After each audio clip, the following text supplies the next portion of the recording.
गुणनिकायं नित्यनिर्धूतलेयं शुभतममतिमेयं शुद्धसौख्यात्युपायं सकलनिगमगेयं सर्वशब्दाभिधेयं नवजलधरकायं नौमिलक्ष्मीसहायं विघ्नौघवारणं सत्याशेषविश्वस्य कारणं करुणा सिन्धुमानन्दतीर्थबन्धुं गरिं भजे अभ्रमं भङ्गरहितम् अजडं विमलं सदा आनन्दतीर्थमतुलं भजे तापत्रयापहम् भवति यदनुभावादेककोटिवाग्मी जडमतिरपि जन्तुर्जायते प्रार्थमौलिः सकल वचन चेतो देवता भारती सा मम वचसि दत्ता सन्निधिं मानसे च आपादमौलिपर्यन्तं गुरूणामाकृतिं स्मरेत् तेन विघ्नाः प्रणश्यन्ति सिद्ध्यन्ति च मनोरथाः हरिः ओम् सृष्टिस्थित्यप्ययेहा नियतिदृशितमो बन्धमोक्षाश्च यस्मात् अस्य श्री ब्रह्मरुद्र प्रभृतिसुरनरद्वीषशत्रुआत्मकस्य विष्णोर्व्यस्ताः समस्ताः सकलगुणनिधिः सर्वदोषव्यपेतः पूर्णानन्दाव्ययो यो गुरुरपि परमः चिन्तयेतं महान्तं जन्माद्यस्य यतोऽन्वयादितरतश्चार्चेष्वभिघ्नस्वराट् तेने ब्रह्महृदाय आदिकवये मुह्यन्ति यं सूरयः तेजो वारिमृदां यथा विनिमयो यत्र त्रिसर्गो मृषा धाम्ना स्वेन सदा निरस्तकुहकम् सत्यं परं धीमहि यं प्रव्रजन्तमनुपेतमपेतकृत्यं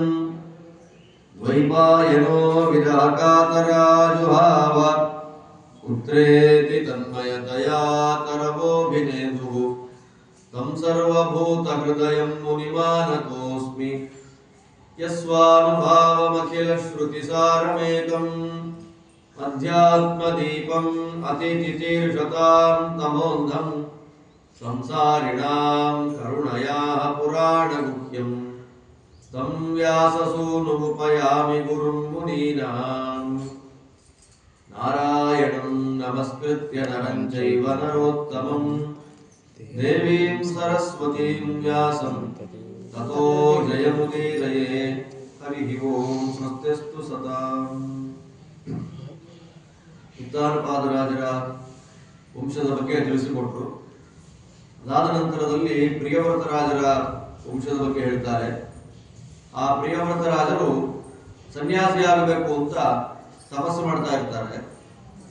ಬ್ರಹ್ಮದೇವರು ಬಂದು ಅವರಿಗೆ ಉಪದೇಶ ಮಾಡ್ತಾರೆ. ಸನ್ಯಾಸ ಅಂತನ್ನೋದು ಪ್ರತಿಯೊಬ್ಬರಿಗೂ ಅಲ್ಲಪ್ಪ, ಯಾರು ಯೋಗ್ಯರಾಗಿದ್ದಾರೆ ಅವರಿಗೆ ಮಾತ್ರ ಸನ್ಯಾಸ ಅತ್ಯಂತ ವಿಹಿತವಾದಂಥ ಆಶ್ರಮ. ಆದ್ದರಿಂದ ನೀನು ಗೃಹಸ್ಥನಾಗಿಬಿಡು. ಸಾಧನೆಯನ್ನ ಮಾಡಿ ಮೋಕ್ಷಕ್ಕೆ ಹೋಗ್ಬೇಕು ಅಂದ್ರೆ ಕೇವಲ ಸನ್ಯಾಸಿಗಳು ಮಾತ್ರ ಅಲ್ಲ, ಬ್ರಹ್ಮಚಾರಿ, ವಾನಪ್ರಸ್ಥ, ಗೃಹಸ್ಥ ಇವರೆಲ್ಲರೂ ಕೂಡ ಸಾಧನೆ ಮಾಡಿಕೊಂಡು ಮೋಕ್ಷಕ್ಕೆ ಹೋಗುವಂತಹ ವ್ಯಕ್ತಿಗಳು. ತತ್ರಾಪಿ ಚತುರ್ಮುಖ ಬ್ರಹ್ಮಾದಿಗಳು, ಯಾಜ್ಞವಲ್ಕ್ಯರೇ ಮೊದಲಾದ ಮಹಾನುಭಾವರೆಲ್ಲ ಗೃಹಸ್ಥಾಶ್ರಮ ಧರ್ಮದಲ್ಲಿದ್ದು ಮೋಕ್ಷವನ್ನು ಪಡೆದಿರತಕ್ಕಂತಹ ಜ್ಞಾನಿಗಳಿದ್ದಾರೆ. ಆದ್ದರಿಂದ ಸನ್ಯಾಸವೇ ಅದು ಪ್ರಧಾನವಾದ ಮಾರ್ಗ ಅಲ್ಲ ನಿನಗೆ ಅಂತಂದಾಗ, ಹಾಗೆ ಆಗಲಿ ಅಂತ ದೊಡ್ಡವರ ಮಾತನ್ನ ಕೇಳಿದ. ಮದುವೆ ಮಾಡಿಕೊಡ್ತಾನೆ. ಅವನಿಗೆ ಆಗ್ನೇಧ್ರ ಅಂತ ಮಗ ಆಗ್ತಾನೆ. ಆ ಆಗ್ನೇಧ್ರನಿಗೆ ಪೂರ್ವಚಿತ್ತಿ ಎನ್ನುವಂತಹ ಅಪ್ಸರೆಯಲ್ಲಿ ನಾಭಿ, ಕಿಂಪುರುಷ, ಹರಿವರ್ಷ, ಇಳ, ರಮ್ಯಕ, ಕುರು, ಭದ್ರಾಶ್ವ, ಕೇತುಮಾಲ ಅಂತೆಲ್ಲ ಮಕ್ಕಳಾಗ್ತಾರೆ. ಅದರಲ್ಲಿ ನಾಭಿರಾಜ ಮೇರು ಪರ್ವತದ ಮಗಳಾದಂತಹ ಮೇರುದೇವಿಯನ್ನ ಅವನು ಮದುವೆ ಮಾಡಿಕೊಡ್ತಾನೆ. ಆ ಮೇರುದೇವಿಯಲ್ಲಿ ಅವನಿಗೆ ಭಗವಂತ ಉತ್ತರಕಾಮೇಷ್ಟಿ ಯಾಗದ ಫಲರೂಪದಲ್ಲಿ ಋಷಭನಾಮಕನಾಗಿ ಭಗವಂತ ಅವತಾರ ಮಾಡಿ ಬರ್ತಾನೆ. ಆ ಋಷಭನಾಮಕ ಭಗವಂತ ಜಯಂತಿ ದೇವಿಯನ್ನ ಮದುವೆ ಮಾಡಿಕೊಡ್ತಾನೆ. ಆ ಜಯಂತಿ ದೇವಿಯಲ್ಲಿ 100 ಜನ ಮಕ್ಕಳಾಗ್ತಾರೆ. ಆ 100 ಜನ ಮಕ್ಕಳಲ್ಲಿ ಅತ್ಯಂತ ಪ್ರಧಾನನಾದ ಮಗನೇ ಭರತ. ವೃಷಭನಾಮಕ ಭಗವಂತ ಭರತನಿಗೆ ಮತ್ತೆ ಎಲ್ಲ ತಮ್ಮಂದರಿಗೆ ವಿಶೇಷವಾಗಿ ಶಾಸ್ತ್ರದ ತತ್ವಗಳನ್ನೆಲ್ಲ ಉಪದೇಶ ಮಾಡಿ, ನೀವೆಲ್ಲ ಅಣ್ಣ ತಮ್ಮಂದರು ಉದ್ಧಾರ ಆಗಬೇಕು ಅಂದ್ರೆ ನಿಮ್ಮ ಅಣ್ಣನಾದಂತಹ ಭರತನ ಮಾತನ್ನ ಕೇಳಬೇಕು ನೀವೆಲ್ಲ ಅಂತ ಆದೇಶ ಮಾಡಿ ಅವನು ಅವತಾರ ಸಮಾಪ್ತಿಯನ್ನು ಮಾಡುತ್ತಾನೆ ವೃಷಭನಾಮಕ ಭಗವಂತ. ಅಷ್ಟಾದ ಮೇಲೆ ಭರತ ರಾಜ್ಯವನ್ನ ಪರಿಪಾಲನೆ ಮಾಡ್ತಾ ಇದ್ದ. ಯಾವಾಗ ಭರತ ರಾಜ್ಯವನ್ನ ಪರಿಪಾಲನೆ ಮಾಡ್ಲಿಕ್ಕೆ ಆರಂಭ ಮಾಡಿದನೋ ಅವಾಗಿಂದ ನಮ್ಮ ದೇಶವನ್ನ ಭಾರತ ಅಂತ ಕರೀತಾರೆ. ಭರತನಿಗಿಂತ ಪೂರ್ವದಲ್ಲಿ ಈ ದೇಶಕ್ಕೆ ಆಂಜನಾಭ ಅಂತ ಹೆಸರಿತ್ತು. ಆಂಜನಾಭ ವರ್ಷ ಅಂತ ಇದನ್ನ ಕರೀತಾ ಇದ್ರು. ಭರತ ಇದಕ್ಕೆ ರಾಜನಾದ ಮೇಲಿಂದ ಇದನ್ನ ಭಾರತ ವರ್ಷ ಅಂತ ಕರೀತಾ ಇದ್ದಾರೆ. ಅಷ್ಟು ಪುಣ್ಯವಾದಂತಹ ಭೂಮಿ ಇದು. ಬೇರೆ ಇನ್ನೆಲ್ಲೂ ಕೂಡ ಸಾಧನೆ ಮಾಡಿಕೊಳ್ಳಿಕ್ಕೆ ಇಷ್ಟು ಅವಕಾಶ ಇಲ್ಲ. ಭಾರತ ಭೂಮಿಯಲ್ಲಿ ಇರುವ ತೀರ್ಥಗಳಲ್ಲಿ, ಕ್ಷೇತ್ರಗಳಲ್ಲಿ ಜ್ಞಾನಿಗಳನ್ನ, ಶಾಸ್ತ್ರಗಳನ್ನ, ಸೇವೆ ಇತ್ಯಾದಿಗಳನ್ನ ಮಾಡೋದ್ರಿಂದ ವಿಶೇಷವಾದಂತಹ ಫಲ, ಮೋಕ್ಷಕ್ಕೆ ಉಪಯೋಗವಾಗುವಂತಹ ಸಾಧನೆ ಆಗತ್ತೆ ಅಂತ ಶಾಸ್ತ್ರ ತಿಳಿಸಿಕೊಡ್ತಾ ಇದೆ. ಈ ಪ್ರಕಾರವಾಗಿ ಭರತ ವಿಶೇಷವಾಗಿ ರಾಜ್ಯವನ್ನ ಪರಿಪಾಲನೆ ಮಾಡಿದ. ಅವನ ಮಗನಿಗೆ ರಾಜ್ಯವನ್ನ ಕೊಟ್ಟು ಪುಲಹರ ಆಶ್ರಮಕ್ಕೆ ಬಂದ. ಅಲ್ಲಿ ಮಂದಾಕಿನಿ ಎನ್ನುವ ನದಿ ಹರಿತಾ ಇದೆ. ಆ ಪುಲಹಾಶ್ರಮಕ್ಕೆ ಬಂದ. ಅಲ್ಲಿ ಬಂದು ನಿತ್ಯದಲ್ಲಿ ವಾನಪ್ರಸ್ಥ ಸಾಧನೆಯನ್ನು ಮಾಡ್ತಾ ಇದ್ದಾನೆ. 3 ಕಾಲ ಸ್ನಾನ ಮಾಡ್ತಾನೆ, ಜಪ ಮಾಡ್ತಾನೆ, ದೇವರ ಪೂಜೆಯನ್ನು ಮಾಡ್ತಾನೆ, ಅಗ್ನಿಹೋತ್ರಾದಿಗಳನ್ನು ಮಾಡ್ತಾ ಇದ್ದಾನೆ. ಸಾಧನೆ 100% ಚೆನ್ನಾಗ್ತಾ ಇದೆ. ಹೀಗಿರುವಾಗ ಒಂದ್ ದಿವಸ ನದಿಯಲ್ಲಿ ಅವನು ಸ್ನಾನ ಮಾಡ್ಲಿಕ್ಕೆ ಬಂದ. ಪಾಪ ಸ್ನಾನ ಮಾಡಬೇಕು ಅಂತ ಬಂದಾಗ ಅಲ್ಲಿ ಗರ್ಭಿಣಿಯಾದ ಒಂದು ಜಿಂಕೆ ಹುಲಿಯ ಗರ್ಜನೆಯನ್ನು ಕೇಳಿ ಮಗುವನ್ನು ಹಡೆ ಸತ್ತೋಯ್ತು. ಆ ಮರಿ ನೀರಲ್ಲಿ ತೇಲ್ಕೊಂಡು ಬರ್ತಾ ಇದೆ. ಅಯ್ಯೋ ಮಗು ಸತ್ತೋಗುತ್ತಲ್ಲ ಅನ್ನುವ ದುಃಖದಿಂದ ಆ ಮರಿಯನ್ನ ತಗೊಂಡು ಬಂದ ಮನೆಗೆ. ಮರಿಯನ್ನ ತಗೊಂಡು ಬರ್ತಾ ಇದ್ದ ಹಾಗೆ ನಿಧಾನವಾಗಿ ಆ ಮರಿಯನ್ನ ನೋಡಿಕೊಳ್ಳುವ ವಿಷಯದಲ್ಲಿ ಆಸಕ್ತಿ ಬಂದದ್ದಕ್ಕೆ ಸಾಧನೆ ಎಲ್ಲ ಕಡಿಮೆ ಆಯ್ತು. ಯಾವಾಗಲೂ ಆ ಮರಿ ಏನ್ ಮಾಡುತ್ತೆ, ಎಲ್ಲಿ ಓಡುತ್ತೆ, ಏನಾಗುತ್ತೆ ಅನ್ನೋದ್ರಲ್ಲೇ 3 ಕಾಲ ಸ್ನಾನ ಮಾಡ್ತಾ ಇದ್ದವನು 1 ಕಾಲ ಸ್ನಾನ ಆಗೋಯ್ತು. ಇವಾಗ ಜಪದಲ್ಲಿ ಆಸಕ್ತಿ ಇಲ್ಲ, ಪೂಜೆಯಲ್ಲಿ ಆಸಕ್ತಿ ಇಲ್ಲ. ನಾನು ಧ್ಯಾನ ಮಾಡ್ತಾ ಕೂತ್ರೆ ಆ ಮರಿಯನ್ನ ಸಿಂಹವೋ ಹುಲಿಯೋ ತಗೊಂಡು ಹೋಗ್ಬಿಟ್ಟು ಏನ್ ಮಾಡೋದು ಅಂತ ಭಯ. ಆಶ್ರಮ ಬಿಟ್ಟು ಇಲ್ಲಿ ಹೋಗಲೇ. ಕೊನೆಗೆ ಆ ಮರಿಯ ಧ್ಯಾನದಲ್ಲೇ ಸತ್ತೇ ಹೋದ. ಸಾಯುವಾಗ ಅದರದ್ದೇ ಆಲೋಚನೆ ಮಾಡಿಕೊಂಡು ಸದ್ದ. ಕೃಷ್ಣ ಗೀತೆಯಲ್ಲಿ ಹೇಳಿದ ಹಾಗೆ ಸಾಯುವಾಗ ಯಾವ ಪದಾರ್ಥದ ಆಲೋಚನೆಯನ್ನ ಇಟ್ಟುಕೊಂಡು ದೇಹತ್ಯಾಗ ಮಾಡ್ತಾರೋ ಜನ್ಮಾಂತರದಲ್ಲಿ ನಮ್ಮ ಯೋಗ್ಯತೆಗಳು ಸರಿಯಾಗಿದ್ರೆ ಅದೇ ರೀತಿಯಾದಂತಹ ಜನ್ಮ ಬರುತ್ತೆ ಅಂತ ಎಂ ವಾಪಿ ಸ್ಮರಣ ಭಾವಂ ಅಂತ ಭಗವದ್ಗೀತೆಯಲ್ಲಿ ಭಗವಂತ ಆದೇಶ ಮಾಡ್ತಾನೆ. ಅದೇ ಆಗಿ ಹುಟ್ಟಿದ. ಆ ದೇಹವನ್ನು ಬಿಟ್ಟ. ಆಂಗಿರಸ ಗೋತ್ರದ ಬ್ರಾಹ್ಮಣನ ಮಗನಾಗಿ ಹುಟ್ಟಿ ಬಂದ. ಮಾತೇ ಇಲ್ಲ. ಆದ್ದರಿಂದ ಅವನನ್ನ ಏಡಮೂಕ ಅಂತ ಕರೆದು, ಏನು ಕಿವಿ ಕೇಳಿಸ್ಕೊಳ್ಳೋದಿಲ್ಲ, ಮಾತಾಡೋದಿಲ್ಲ, ಜಡ ಅಂತ ಅವನನ್ನು ಕರೆದು ಬಿಟ್ರು. ಯಾರು ಏನು ಕೆಲಸ ಹೇಳಿ ಆ ಕೆಲಸ ಮಾಡ್ತಾನೆ, ಯಾರು ಏನು ಅನ್ನಾಹಾರ ಕೊಡ್ಲಿ ಅದನ್ನು ಊಟ ಮಾಡ್ತಾನೆ.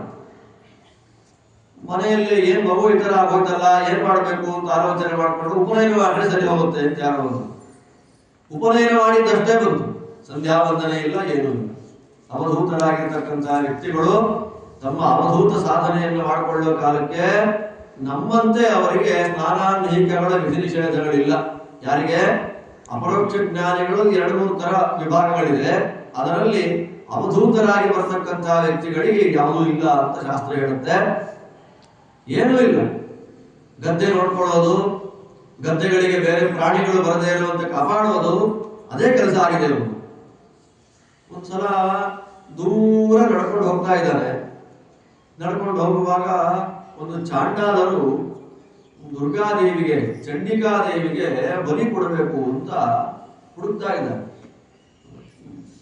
ದುರ್ಗಾದೇವಿಗೆ, ಚಂಡಿಕೆಗೆ ಬಲಿ ಕೊಡೋದು ಯಾರನ್ನ ಅಂತಂದ್ರೆ ಕೆಲವು ಕಡೆ ಪ್ರಾಣಿಗಳನ್ನ ಕೊಡ್ತಾರೆ, ಕೆಲವು ಕಡೆಯಲ್ಲಿ ಕೋಳಿಗಳನ್ನ ಕೊಡ್ತಾರೆ, ಕೆಲವು ಕಡೆ ಆಡು ಕುರಿಗಳನ್ನ ಕೊಡ್ತಾರೆ, ಮತ್ತೆ ಕೆಲವು ಕಡೆ ಎಮ್ಮೆ ಕೋಣಗಳನ್ನ ಕೊಡ್ತಾರೆ, ಮತ್ತು ಕೆಲವು ಕಡೆ ಇನ್ನೂ ಘೋರವಾಗಿ ಮಾಡುವಂತಹ ಜಾಗಗಳಲ್ಲಿ ಮನುಷ್ಯರನ್ನೇ ಬಲಿ ಕೊಡ್ತಾರೆ. ಇವತ್ತು ನಿಂತೋಗಿದೆ ಅದೆಲ್ಲ. ನರಬಲಿ ಅಂತ ಎಲ್ಲೋ ಕಾಡುಗಳ ಮಧ್ಯದಲ್ಲಿ ಇರ್ಬೋದೇನೋ. ನರಬಲಿ, ಲಕ್ಷದ್ವೀಪ ಮೊದಲಾದಂತಹ ಪ್ರದೇಶಗಳಲ್ಲಿ ನರಬಲಿ. ಇನ್ನು ಪ್ರಾಣಿಗಳನ್ನ ಬಲಿ ಕೊಡೋದು ಇವಾಗ ಸಾಮಾನ್ಯ ಆಗ್ತಾ ಇದೆ. ಇನ್ನು ಸ್ವಲ್ಪ ಸಂದರ್ಭದಲ್ಲಿ ಅದನ್ನು ಕೂಡ ನಿಷೇಧ ಮಾಡುವಂತಹ ಕಾಲ ಆಲ್ಮೋಸ್ಟ್ ಆಗೋಗಿದೆ ಕೆಲವು ಕಡೆಯಲ್ಲಿ, ಇನ್ನೂ ಕೆಲವು ಕಡೆ ಆಗ್ತಾ ಇದೆ. ನರಬಲಿಯನ್ನು ಕೊಡ್ತಾ ಇದ್ರು. ಆ ನರಬಲಿಯನ್ನು ಕೊಡಬೇಕಾದ್ರೆ ಅವನಿಗೆ ರೋಗ ಇರಬಾರದು, ದೇಹದಲ್ಲಿ ಯಾವುದೇ ನ್ಯೂನತೆಗಳಿರಬಾರದು, ಒಂದು ಕೈ ಸರಿ ಇಲ್ಲ ಅಂತಂದ್ರೆ ಬಲಿ ಬರಲ್ಲ ಅವನು ಅಂತ ಹುಡುಕ್ತಾ ಇದ್ದಾರೆ. ಎಲ್ಲೂ ಸಿಗಲಿಲ್ಲ ಯೋಗ್ಯವಾದಂತಹ ಒಂದು ಬಲಿ. ಈ ಭರತ ನೋಡ್ತಾರೆ, ತುಂಬಾ ಚೆನ್ನಾಗಿದ್ದ, ದಷ್ಟಪುಷ್ಟವಾಗಿದ್ದ ಅಂತ ಹೇಳ್ಕೊಂಡು ಹೋದ್ರು. ಸ್ನಾನ ಮಾಡಿಸಿದ್ರು, ಊಟ ಹಾಕಿದ್ರು, ಮೈ ಮೇಲೆ ಮಾಲೆಗಳನ್ನು ಹಾಕಿದ್ರು. ಏನು ಟೆನ್ಷನ್ ಇಲ್ಲ. ಅವಧೂತ ಆದ್ದರಿಂದ ನನ್ನನ್ನು ಕಾಪಾಡುವ ಜವಾಬ್ದಾರಿ ದೇವರದ್ದು ಅನ್ನೋ ಜ್ಞಾನ ಪೂರ್ಣವಾಗಿದೆ ಅವನಿಗೆ. ಬಲಿಪೀಠದ ಮೇಲೆ ಅವನು ತಲೆ ಇಟ್ಟು ಇನ್ನೇನು ಕತ್ತಿಯಿಂದ ಬಲಿ ಕೊಡಬೇಕು ಅಂತ ನೋಡುವಾಗ ವಿಷ್ಣು ಭಕ್ತರ ತೇಜಸ್ಸನ್ನ ತಡ್ಕೊಳ್ಳಿಕ್ಕಾಗದೆ ದುರ್ಗಾದೇವಿ ಚಂಡಿಕೆ ಆ ಪ್ರತಿಮೆಯಿಂದ ಹೊರಗೆ ಬಂದು ಆ ಎಲ್ಲ ಚಂಡಾಲನ್ನು ನಾಶ ಮಾಡಿಬಿಟ್ಟು ಇವರು ಬಂದ ವಾಪಸ್ಸು ಬರ್ತಾ ಇರುವಾಗ ಸಿಂಧು ಸೌವೀರ ಅಂತ ಒಂದು ದೇಶ, ಆ ದೇಶದಿಂದ ರಘುಗಣ ಅಂತ ಒಬ್ಬ ರಾಜ ಕಪಿಲನಾಮಕ ಭಗವಂತನ ಹತ್ತಿರಕ್ಕೆ ತತ್ವೋಪದೇಶ ಪಡೆಯಬೇಕು ಅಂತ ಬರ್ತಾ ಇದ್ದ. ಅವನು ಬರುವಂತಹ ಸಂದರ್ಭದಲ್ಲಿ ಆ ಪಲ್ಲಕ್ಕಿ ಹೊತ್ಕೊಳ್ಳಿಕ್ಕೆ ಒಬ್ಬ ಮನುಷ್ಯನ ಕಡಿಮೆ ಇದ್ದಂತೆ. ಯಾರು ಅಂತ ನೋಡ್ತಾರೆ, ಇವನು ಸಿಕ್ಕಿದ. ಇವನು ಪಲ್ಲಕ್ಕಿ ಹೊತ್ಕೊಂಡ ಭುಜದ ಮೇಲೆ. ಅವನೇನ್ ಪ್ರಾಬ್ಲಮ್ ಅಂತಂದ್ರೆ ಯಾವ ಯಾವ ಪ್ರಾಣಿಗಳನ್ನ ನೋಡಿದ್ರು ಕೂಡ ಅವನು ಅದಕ್ಕೆ ತೊಂದರೆ ಕೊಡಬಾರ್ದು. ಒಂದ್ಸಲ ಹೀಗಿಡ್ತಾನೆ ಕಾಲು, ಒಂದೊಂದ್ಸಲ ಎಕ್ಸ್ ಹೀಗೆ, ಒಂದ್ಸಲ ಹೀಗಿಡ್ತಾನೆ, ಒಂದ್ಸಲ ಹೀಗಿಡ್ತಾನೆ. ಮಿಕ್ಕವರೆಲ್ಲ ಪಲ್ಲಕ್ಕಿಯನ್ನ ಸ್ಟ್ರೈಟ್ ಲೈನ್ ತಗೊಂಡು ಹೋಗ್ತಾ ಇದ್ರೆ ಇವನು ಸ್ವಲ್ಪ ವ್ಯತ್ಯಾಸವಾಗಿ ತಗೊಂಡು ಹೋಗುವಾಗ ಆ ಪಲ್ಲಕ್ಕಿ ಅಲ್ಲಾಡಿದ್ರು.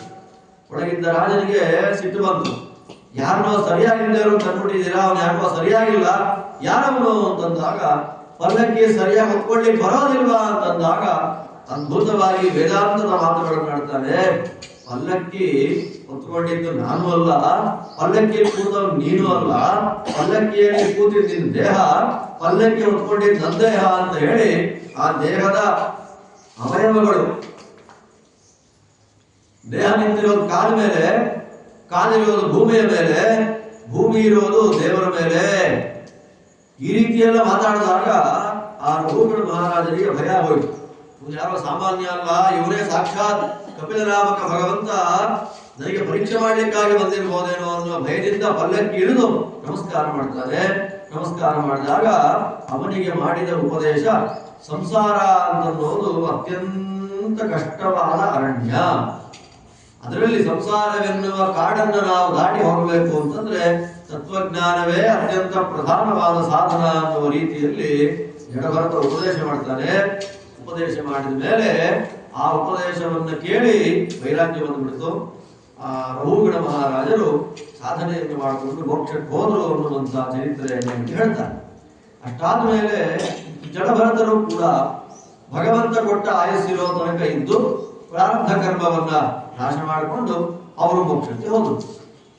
ಇಷ್ಟಾದ ಮೇಲೆ ಪರೀಕ್ಷಿತ ಮಹಾರಾಜ ಕೇಳ್ತಾರೆ, ಸ್ವಾಮಿ, ಪ್ರಿಯವ್ರತ ಮತ್ತು ಉದ್ದಾರಪಾದರ ವಂಶದ ಬಗ್ಗೆ ತಿಳಿಸಿಕೊಟ್ರಿ, ವಿಶೇಷವಾಗಿ ಧ್ರುವನ ಮತ್ತು ಜಡಭರತನ ಬಗ್ಗೆ ಅವರ ಮಹಾತ್ಮ್ಯವನ್ನು ಹೇಳಿದ್ರಿ. ನೀವು 2ನೇ ಸ್ಕಂದದಲ್ಲಿ ಹೇಳುವಾಗ ಇಡೀ ಬ್ರಹ್ಮಾಂಡ ಅಂತನ್ನೋದು ಭಗವಂತನ ಮನೆ ಅಂತ ಉಪದೇಶ ಮಾಡಿದ್ರಿ.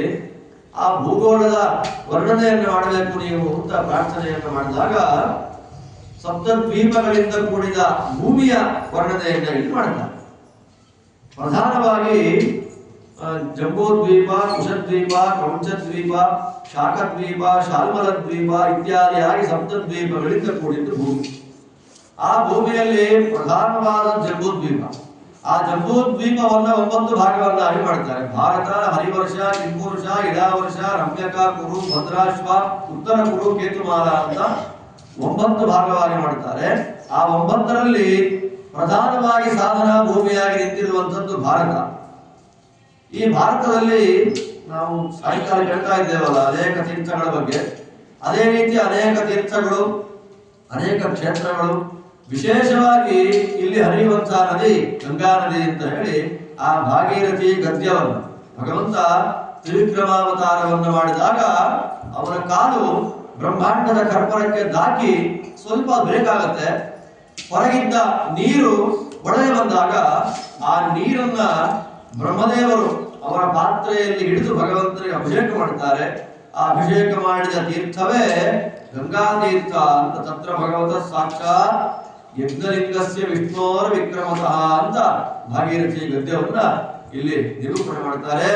ಅಂಥ ಭಾಗೀರಥಿ 4 ಭಾಗವಾಗಿ ಹರಿತಾರೆ. ಸೀತಾ, ಚಕ್ಷು, ಭದ್ರ, ಅಲಕನಂದ ಅಂತ 4 ಭಾಗ. ಅದರಲ್ಲಿ ನಮಗೆ ಸಿಗುವಂತಹ ಗಂಗೆಯ ಭಾಗ ಯಾವುದು ಅಂತಂದ್ರೆ ಅಲಕನಂದ. ಆ ಅಲಕನಂದೆಯನ್ನೇ ನಾವು ಗಂಗಾ ಅಂತ ಭೂಮಿಗೆ ಬಂದಾಗ ಕರೆದು ಸ್ತೋತ್ರ ಮಾಡಿ ಸ್ನಾನಾದಿಗಳನ್ನು ಮಾಡ್ತೇವೆ. ಬೇರೆ ಎಲ್ಲ ನದಿಗಳ ಸ್ನಾನದಿಂದ ನಮಗೆ ಪಾವಿತ್ರ್ಯ ಅನ್ನೋದು ಬಂದ್ರೆ ಗಂಗಾ ನದಿಯ ಹೆಸರನ್ನ ಹೇಳೋದ್ರಿಂದ ಬಡಿಯಾಗ್ತಾರೆ. ದರ್ಶನಾತ್ ಸ್ಪರ್ಶನಾತ್ ಪಾನಾತ್ ತಥಾ ಗಂಗೇತಿ ಕೀರ್ತನಾತ್ ಪುನಾತಿ ಪುಣ್ಯ ಪುರುಷ ಶತಶೋತ ಸಹಸ್ರಶಃ ಅಂತ ಗಂಗೆಯನ್ನ 4-5 ರೀತಿಯಲ್ಲಿ ನಾವು ಸೇವೆ ಮಾಡಬಹುದು ಅಂತ ಹೇಳ್ತಾರೆ. ಒಂದು, ಗಂಗೆಯ ದರ್ಶನ ಹತ್ತಿರ ಇದ್ದವರಿಗೆ, ಗಂಗೆಯನ್ನ ಮುಟ್ಟೋದು ಸ್ಪರ್ಶನ, ಅದಾದ್ಮೇಲೆ ಗಂಗೆಯನ್ನ ನೀರನ್ನ ಕುಡಿಯೋದು, ಸ್ನಾನ ಮಾಡೋದು. ಈ 3 ಹತ್ತಿರ ಇದ್ದವರಿಗೆ ಸಾಧ್ಯ. ಉತ್ತರ ಭಾರತದಲ್ಲಿ ಯಾರು ವಾಸ ಮಾಡ್ತಾರೆ ಗಂಗಾ ತೀರದಲ್ಲಿ, ಅವರಿಗೆ ಗಂಗಾ ದರ್ಶನ, ಗಂಗೆಯ ಸ್ಪರ್ಶನ, ಗಂಗೆಯ ಪಾನ ಎಲ್ಲ ಆಗುತ್ತೆ. ನಾವು ಗಂಗೆಯಿಂದ ತುಂಬಾ ದೂರ ಇದ್ದೇವೆ, ನಮಗೇನು ಸಾಧನೆ ಆಗುತ್ತೆ ಅಂದ್ರೆ ಪುರಾಣ ಹೇಳುತ್ತೆ ತಥಾ ಗಂಗೇತಿ ಕೀರ್ತನ. ಬೇರೆ ಇನ್ನೇನು ಬೇಡ, ಗಂಗಾ ಗಂಗಾ ಗಂಗಾ ಅಂದ್ರೆ ಸಾಕು. ಗಂಗಾ ಗಂಗೇತಿ ಯೋಬ್ರೂಯ ಯೋಜನಾನಾಂ ಶತೈರಪಿ ಮುಚ್ಚತೆ ಸರ್ವ ಪಾಪೇಭ್ಯಃ ವಿಷ್ಣು ಲೋಕಂ ಸಗಚ್ಚತಿ ಅಂತ ಗಂಗಾ ಅನ್ನುವಂತಹ ಶಬ್ದ ನಮ್ಮ ಬಾಯಲ್ಲಿ ಬಂದ್ರೆ ಸಾಕು, ಎಲ್ಲ ರೀತಿಯಾದಂತಹ ಪಾಪಗಳು ಪರಿಹಾರ ಆಗುತ್ತೆ ಅಂತ. ಗಂಗಾದೇವಿ 12 ನಾಮಗಳಿಂದ ನಮ್ಮ ಪೂಜೆಯಿಂದ ಸ್ವೀಕಾರ ಮಾಡಿಕೊಡ್ತಾರೆ. ನಂದಿನಿ, ನಳಿನಿ, ಸೀತಾ, ಮಾಲತಿ, ಮಲಾಪಹ, ವಿಷ್ಣು ಪಾದಾಬ್ಜ ಸಂಭೂತ, ಗಂಗಾ, ತ್ರಿಪಥಗಾಮಿನಿ, ಭಾಗೀರಥಿ, ಭೋಗವತಿ, ಜಾಹ್ನವಿ, ತ್ರಿದಶೇಶ್ವರಿ ಅಂತ ಹೇಳಿ 12 ಗಂಗೆಯ ನಾಮಗಳು. ದ್ವಾದಶೈಕಾದಿ ನಾಮಾನಿ ಯತ್ರ ಯತ್ರ ಜಲಾಶಯೇ ಸ್ನಾನಕಾಲೇ ಪಠೇನ್ ನಿತ್ಯಂ ತತ್ರ ತತ್ರ ವಸಾಮ್ಯಹಂ ಅಂತ ಗಂಗೆಯದ್ದೇ ಅಭಯವಾಕ್ಯ. ಗಂಗೆಯ 12 ನಾಮಗಳನ್ನ ಯಾರು ಸ್ಮರಣೆ ಮಾಡ್ತಾರೆ ಅವರು ಯಾವ ನೀರಲ್ಲಿ ಸ್ನಾನ ಮಾಡ್ತಾ ಇದ್ರು ಪರವಾಗಿಲ್ಲ, ಗಂಗಾ ಸನ್ನಿಧಾನ ಅಲ್ಲಿ ಬರುತ್ತೆ. ಯಾಕೆಂದ್ರೆ ಬೇರೆ ನೀರುಗಳಲ್ಲಿ ಆಯಾ ಅಭಿಮಾನಿ ದೇವತೆಗಳು ಸನ್ನಿಹಿತರಾಗಿದ್ರೆ ಗಂಗೆಯಲ್ಲಿ ಸಾಕ್ಷಾತ್ ಭಗವಂತನೇ ಇದ್ದಾನೆ. ಗಂಗೆಯಲ್ಲಿ ಸಾಕ್ಷಾತ್ ಭಗವಂತನೇ ಇದ್ದಾನೆ. ಯೋಸೌ ಸರ್ವಗತೋ ವಿಷ್ಣು ಚಿತ್ಸ್ವರೂಪಿ ನಿರಂಜನ ಸಯೇವ ದ್ರವರೂಪೇಣ ಗಂಗಾಂಧೋ ನಾತ್ರ ಸಂಶಯ. ಗಂಗಾ ನದಿಯಲ್ಲಿ ಆ ಸ್ವಾಮಿ ನಾರಾಯಣ ಆ ಗಂಗಾ ನದಿಯ ಕಡಕಡಗಳಲ್ಲಿ ವಿಶೇಷವಾಗಿ ಸನ್ನಿಹಿತನಾಗಿರೋದ್ರಿಂದ ಆ ಗಂಗಾ ಸ್ನಾನ, ಗಂಗಾ ಪಾನ, ಗಂಗಾ ದರ್ಶನ, ಗಂಗೆಯ ಕೀರ್ತನೆ ಇದೆಲ್ಲವೂ ಕೂಡ ನಮಗೆ ವಿಶೇಷವಾಗಿ ಪುಣ್ಯವನ್ನ ತಂದುಕೊಡುವಂತಹ ಸಾಧನ ಅಂತ ನಮಗೆ ತಿಳಿಸಿಕೊಡ್ತಾ ಇದ್ದಾರೆ. ಅಂಥ ಗಂಗೆ ಪ್ರತಿನಿತ್ಯ ಆಕಾಶ ಗಂಗೆಯಾಗಿ ಧ್ರುವರಾಜನ ಸ್ನಾನಕ್ಕೆ, ಅವರ ಆಂಧಿಕಕ್ಕೆ ಉಪಯೋಗಕ್ಕೆ ಬರ್ತಾ ಇದೆ. ಇದನ್ನು ಹೇಳಿ ಆ ಭಾರತ ದೇಶದ ವರ್ಣನೆಯನ್ನು ಮಾಡ್ತಾರೆ. ಅನೇಕ ದೇವಾನುದೇವತೆಗಳೆಲ್ಲರೂ ಕೂಡ ತಾವು ಸಾಧನೆಯನ್ನ ಮಾಡಿಕೊಳ್ಬೇಕು, ತಮ್ಮ ಸಾಧನೆಗೆ ಅನುಕೂಲವಾಗಲಿ ಎನ್ನುವ ಕಾರಣದಿಂದ ಎಲ್ಲಿ ಹುಟ್ಟು ಬರ್ತಾರೆ? ಅನಧಿಕಾರಿಗಳಾದಂತಹ ದೇವತೆಗಳು. ಕೆಲವು ದೇವತೆಗಳಿಗೆ ಅಧಿಕಾರ ಇರೋದಿಲ್ಲ, ಆದರೂ ದೇವತೆಗಳೇ ಅವರು ಸಾಧನೆಯನ್ನು ಮಾಡಿಕೊಳ್ಬೇಕು ಅಂತ ಇಲ್ಲಿ ಹುಟ್ಟು ಬರ್ತಾರೆ. ಇನ್ನು ಅಧಿಕಾರಿಗಳಾದಂತಹ ದೇವತೆಗಳು ಮೋಕ್ಷದಲ್ಲಿ ವಿಶೇಷವಾದ ಆನಂದ ಅಭಿವೃದ್ಧಿ ಆಗಬೇಕು ಅಂತ ಇಲ್ಲಿ ಹುಟ್ಟು ಬರ್ತಾರೆ. ದೇವತೆಗಳೆಲ್ಲ ಇಲ್ಲಿ ಹುಟ್ಟು ಬರ್ತಾರೆ, ಇಲ್ಲಿ ಹುಟ್ಟಿದ ಮನುಷ್ಯರೆಲ್ಲ ಹೊರಟೋಗ್ತಾರೆ ಬೇರೆ. ಅಲ್ವಾ? ಇಲ್ಲಿದ್ರೆ ಭಾರತ ಯಾಕೆ, ಭಾರತ ಭೂಮಿ ಯಾಕೆ, ಬೇರೆ ಕಡೆ ಹೊರಟೋಗೋಣ ಅಂತ ಆಸೆ. ಅಲ್ಲಿಂದ ದೇವತೆಗಳೆಲ್ಲ ಇಲ್ಲಿ ಹುಟ್ಟಿ ಬಂದ್ರೆ ಇಲ್ಲಿರುವ ಮನುಷ್ಯರೆಲ್ಲರೂ ಕೂಡ ಬೇರೆ ಬೇರೆ ಕಡೆಗೆ ಹೊರಟೋಗ್ತಾರೆ. ಅಂದ್ರೆ ದೇವರ ವಿಚಿತ್ರವಾದ ಮಹಿಮೆ ಎಷ್ಟು ದೊಡ್ಡದು ಅಂತಂದ್ರೆ ಭಾರತದಲ್ಲಿ ಹುಟ್ಟೋದು ಬಹಳ ಕಷ್ಟ. ಅಂಥದ್ರಲ್ಲಿ ಭಾರತದಲ್ಲಿ ದೇವರು ಜನ್ಮ ಕೊಡೋದು ಕಷ್ಟ, ಜನ್ಮ ಕೊಟ್ಟ ಮೇಲೆ ಜ್ಞಾನ ಕೊಡೋದು ಕಷ್ಟ, ಜ್ಞಾನ ಕೊಟ್ಟ ಮೇಲೆ ಆ ರೀತಿಯಾಗಿ ಸಾಧನೆ ಮಾಡಿಸೋದು ಮತ್ತೂ ಕಷ್ಟ. ಬಹಳ ಕಷ್ಟ ಇದೆ. ತತ್ರಾಪಿ ಜನ್ಮ ಶತಕೋಟಿಷು ಮಾನವತ್ವಂ ಅಂತೆಲ್ಲ ಹೇಳ್ಬೇಕಾದ್ರೆ ನೂರಾರು ಕೋಟಿ ಜನ್ಮಗಳಾದ ಮೇಲೆ ಬರುವಂತದ್ದು ಯಾವುದು? ಮಾನವ ಜನ್ಮ. ತತ್ರಾಪಿ ಅದರ ನೂರಾರು ಕೋಟಿ ಜನ್ಮಗಳಾದ ಮೇಲೆ ವೈಷ್ಣವ ಜನ್ಮ, ಬ್ರಾಹ್ಮಣ ಜನ್ಮ, ಅದರಲ್ಲೂ ವಿಷ್ಣು ಸರ್ವೋತ್ತಮತ್ವವನ್ನು ಹೇಳುವ ಜನ್ಮ, ಇದೆಲ್ಲವನ್ನ ದೇವರು ಕೊಟ್ಟಿರುವಾಗ ಇಲ್ಲಿ ಭಾರತ ಭೂಮಿಯಲ್ಲಿ ತತ್ವಜ್ಞಾನ ಇಟ್ಟುಕೊಂಡು ಅನುಸಂಧಾನವನ್ನ ಮಾಡ್ತಾ ಒಂದು ಕ್ಷಣಕಾಲ ಬದುಕಿದರೆ ತುಂಬಾ ಶ್ರೇಷ್ಠ ಅಂತ ಪುರಾಣಗಳು ತಿಳಿಸಿಕೊಡ್ತಾ ಇದೆ. ಈ ರೀತಿಯಲ್ಲಿ ಒಂದೊಂದೇ ಖಂಡದ ಒಂದೊಂದೇ ವರ್ಷದ ಭಗವದ್ ರೂಪಗಳನ್ನೆಲ್ಲ ತಿಳಿಸಿಕೊಡ್ತಾರೆ. ಈ ಭಾರತ ಭೂಮಿಯಲ್ಲಿ ಪ್ರಧಾನವಾದಂತಹ ದೇವತೆ ಯಾರು ಅಂತಂದ್ರೆ ನಮ್ಮ ಕುಲದೇವರ ಬಗ್ಗೆ ಮಾತಾಡ್ಕೊಡ್ತೀವಿ. ಇಲ್ಲಿ ಪ್ರಧಾನ ದೇವತೆ ಯಾರು ಅಂದ್ರೆ ಬದ್ರಿನಾರಾಯಣ.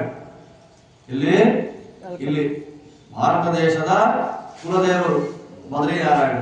ಅವರನ್ನ ನಾರದರು ಪೂಜೆ ಮಾಡ್ತಾ ಇದ್ದಾರೆ. ಕಿಂಪುರುಷದಲ್ಲಿ ರಾಮದೇವರನ್ನು ಹನುಮಂತ ಪೂಜೆ ಮಾಡ್ತಾ ಇದ್ದಾನೆ. ಅದಾದ ನಂತರ ಇಡಾವೃತ ಘಟ್ಟದಲ್ಲಿ ರುದ್ರದೇವರು ಪಾರ್ವತಿ ದೇವಿ ಭಗವಂತನನ್ನು ಪೂಜೆ ಮಾಡ್ತಾರೆ. ಹರಿವರ್ಷದಲ್ಲಿ ಪ್ರಹ್ಲಾದರಾಜರು ನರಸಿಂಹದೇವರನ್ನು ಪೂಜೆ ಮಾಡ್ತಾರೆ. ಇತ್ಯಾದಿಯಾಗಿ ಒಂದೊಂದು ವರ್ಷಗಳಲ್ಲಿ ಒಬ್ಬೊಬ್ಬ ಭಕ್ತರು ಒಂದೊಂದು ಭಗವದ್ ರೂಪಗಳ ಉಪಾಸನೆ ಮಾಡ್ತಾರೆ. ಈ ಎಲ್ಲ ಲೋಕಗಳಲ್ಲಿ ಈ ಎಲ್ಲ ವರ್ಷಗಳಲ್ಲಿ ಸಾಧನೆಯನ್ನ ಮಾಡುವಂತಹ ವರ್ಷ ಯಾವುದು? ಮಾಡಿದ ಕರ್ಮಗಳಿಗೆ ಪುಣ್ಯ ಪಾಪಗಳನ್ನ ಕೊಡುವಂತಹ ವರ್ಷ ಯಾವುದು? ಭಾರತ ವರ್ಷ. ಆದ್ದರಿಂದ ಇಲ್ಲಿ ಹುಟ್ಟೋದು ಅತ್ಯಂತ ಪವಿತ್ರ ಅನ್ನುವ ಭಾವನೆ ನಮಗಿದ್ದಾಗ ಮಾತ್ರ ನಮ್ಮ ದೇಶದ ಮೇಲೆ, ನಮ್ಮ ನೆಲದ ಮೇಲೆ ಅಭಿಮಾನ ಅಂತ ಅನ್ನೋದು ಬರುತ್ತೆ. ಸೌತ್ ಆಫ್ರಿಕಾ ಇದ್ದಾಗ ಇಂಡಿಯಾ ಅಂತ ನಾವು ಅಂದ್ಕೊಂಡ್ಬಿಟ್ರೆ, ಆದ್ರಿಂದ ಇಂಡಿಯಾ ಅಂತ ಆಗ್ಬಿಟ್ರೆ ಅಭಿಮಾನ ಬರಲ್ಲ. ಭಾರತ ಅಂತ ಇಟ್ಕೊಂಡ್ರೆ ಅಭಿಮಾನ ಬರುತ್ತೆ. ಇನ್ನ ಕಂಟ್ರಿ ಯಾವ್ದಪ್ಪ ಅಂದ್ರೆ ಇಂಡಿಯಾ. ಇಂಡಿಯಾ ಅಲ್ಲ, ಯಾವನೋ ಕರೆದದ್ದು ಇಂಡಿಯಾ ಅಂತ. ನಮ್ಮ ವೇದವ್ಯಾಸ ದೇವರು, ನಮ್ಮ ಪುರಾಣಗಳು ನಾವಿರುವ ಜಾಗವನ್ನು ಏನಂತ ಕರೆದಿದೆ? ಭಾರತ. ಭಾರತ ಅನ್ನುವ ಶಬ್ದವೇ ಒಂದು ಎಮೋಷನ್. ಭಾರತ ಅನ್ನುವ ಶಬ್ದವನ್ನ ಕೇಳ್ತಾ ಇದ್ದಾಗೆ ಸಾಧನೆ ಮಾಡಬೇಕು ಅನ್ನೋ ಆಸೆ ಆಗುತ್ತೆ. ದಕ್ಷಿಣ ಭಾರತ, ಉತ್ತರ ಭಾರತ ತೀರ್ಥ ಕ್ಷೇತ್ರಗಳಿಂದ ತುಂಬಿ ಹೋಗಿದೆ ಅನ್ನೋದನ್ನು ಕೇಳಿದಾಗ ಆಶ್ಚರ್ಯ ಆಗುತ್ತೆ. ಒಂದು ಅಧ್ಯಾಯದಲ್ಲಿ ಬಲರಾಮ ದೇವರು ಮಾಡಿದ ತೀರ್ಥಯಾತ್ರೆನೇ ನಮಗೆ ಪೂರ್ತಿ ಕೇಳಕ್ ಆಗಲ್ಲ ಅಂತಂದ ಮೇಲೆ 18 ಪುರಾಣಗಳಲ್ಲಿ ಬಂದ ಇಡೀ ಭಾರತ ದೇಶದ ತೀರ್ಥಕ್ಷೇತ್ರಗಳ ಮಹಿಮೆ ತಿಳ್ಕೊಳ್ಳೋದು ಯಾವಾಗ? ತಿಳ್ಕೊಂಡು ನೋಡೋದು ಯಾವಾಗ? ನಿಮ್ಮ ಆಸೆ ಯಾವುದು ಅಂದ್ರೆ 7 ಪ್ರಪಂಚದ ಅದ್ಭುತಗಳನ್ನು ನೋಡಬೇಕು ಅಂತ, 7 ವಂಡರ್ಸ್ ಆಫ್ ವರ್ಲ್ಡ್ ನೋಡಬೇಕು ಅಂತ ಆಸೆ ಆಗ್ತಾ ಇದೆ. ಒಂದೊಂದು ನಮ್ಮ ಇಂಡಿಯಾದಲ್ಲಿ ಒಂದೊಂದು ಸ್ಟೇಟ್ ನಲ್ಲಿ 50-60 ವಂಡರ್ಗಳಿದೆ. ಯಾರು ನೋಡಕ್ ಬರೋದೇ ಇಲ್ಲ. ತಾಜ್ ಮಹಲ್ ನೋಡ್ಬೇಕು ಅಂತ ಬಾಯಿ ಮಾಡ್ಕೊಳಕ್ಕಾಗಿ ಏನೂ ಇಲ್ಲ ಅಲ್ವಾ? ಅದರದ್ದೇ ಒಂದು ವಾಸ್ತು ಇರ್ಬೋದು,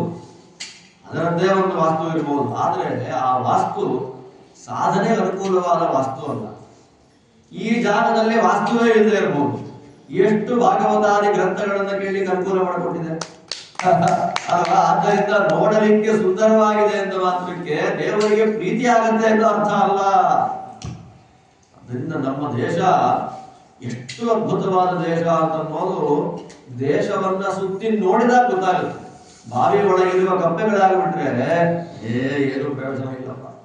ನಮ್ಮ ದೇಶವನ್ನ ತಿರುಗಿ ನೋಡಿದಾಗ, ಸಂಚಾರ ಮಾಡಿ ನೋಡಿದಾಗ ಎಂಥ ದೇಶದಲ್ಲಿ ನಾವು ಹುಟ್ಟಿದ್ದೇವೆ ಅನ್ನುವಂತಹ ಪ್ರೌಢಿ ನಮ್ಮೆಲ್ಲರಿಗೂ ಆಗುತ್ತೆ. ಬರ್ಲಿ ಅಂತ ನಾವು ಪ್ರಾರ್ಥನೆ ಮಾಡಬೇಕಾಗುತ್ತೆ. ಅದಾದ ಮೇಲೆ ರಾಹುಗ್ರಹ, ಚಂದ್ರಗ್ರಹ, ಸೂರ್ಯಗ್ರಹ ಇವರೆಲ್ಲರ ಸಂಚಾರದ ಬಗ್ಗೆ ತಿಳಿಸಿಕೊಡ್ತಾ ಇದ್ದಾರೆ. ಗ್ರಹಣ ಹೇಗಾಗುತ್ತೆ ಅನ್ನೋದ್ರ ಬಗ್ಗೆ ಹೇಳ್ತಾರೆ. ಇದೆಲ್ಲ ಮುಗಿದ ಮೇಲೆ ಪರೀಕ್ಷಿತ ಪ್ರಶ್ನೆ ಮಾಡ್ತಾನೆ, ಸ್ವಾಮಿ ನರಕಲೋಕಗಳು ಅಂತ ಎಲ್ಲಿದೆ? ಆ ನರಕಗಳಿಗೆ ಎಂತೆಂಥ ಪಾಪಗಳನ್ನು ಮಾಡಿ ನರಕಕ್ಕೆ ಹೋಗ್ತಾರೆ ಅದನ್ನು ಹೇಳಬೇಕು ಅಂದಾಗ ಭಾಗವತದಲ್ಲಿ 28 ನರಕಗಳ ಬಗ್ಗೆ ಉಲ್ಲೇಖ ಮಾಡ್ತಾರೆ. ಅಲ್ಲ, ಇಲ್ಲಿ ನರಕಲೋಕ ಅನ್ನೋದು ಪಾಪಗಳನ್ನು ಮಾಡಿದ ವ್ಯಕ್ತಿಗಳಿಗೆ ಮಾತ್ರ, ಬೇರೆ ಯಾರಿಗೂ ಇಲ್ಲ. ಅಧೋದ್ವಾರಗಳಿಂದ 5 ದ್ವಾರಗಳು ದೇಹತ್ಯಾಗ ಮಾಡಲಿಕ್ಕೆ ಶಾಸ್ತ್ರ ಆದೇಶ ಮಾಡಿರುವಂಥದ್ದು ಸಾತ್ವಿಕರಿಗೆ. ಕಣ್ಣಲ್ಲಿ, ಕಿವಿಯಲ್ಲಿ, ಮೂಗಲ್ಲಿ, ಬಾಯಲ್ಲಿ. ಇನ್ನು ಪ್ರಧಾನವಾದ ಒಂದು ದ್ವಾರ ಇದೆ ಇಲ್ಲಿ. ಇಲ್ಲಿಂದ ಹೋದವರು ಮತ್ತೆ ಕೆಳಗೆ ಬರೋದೇ ಇಲ್ಲ.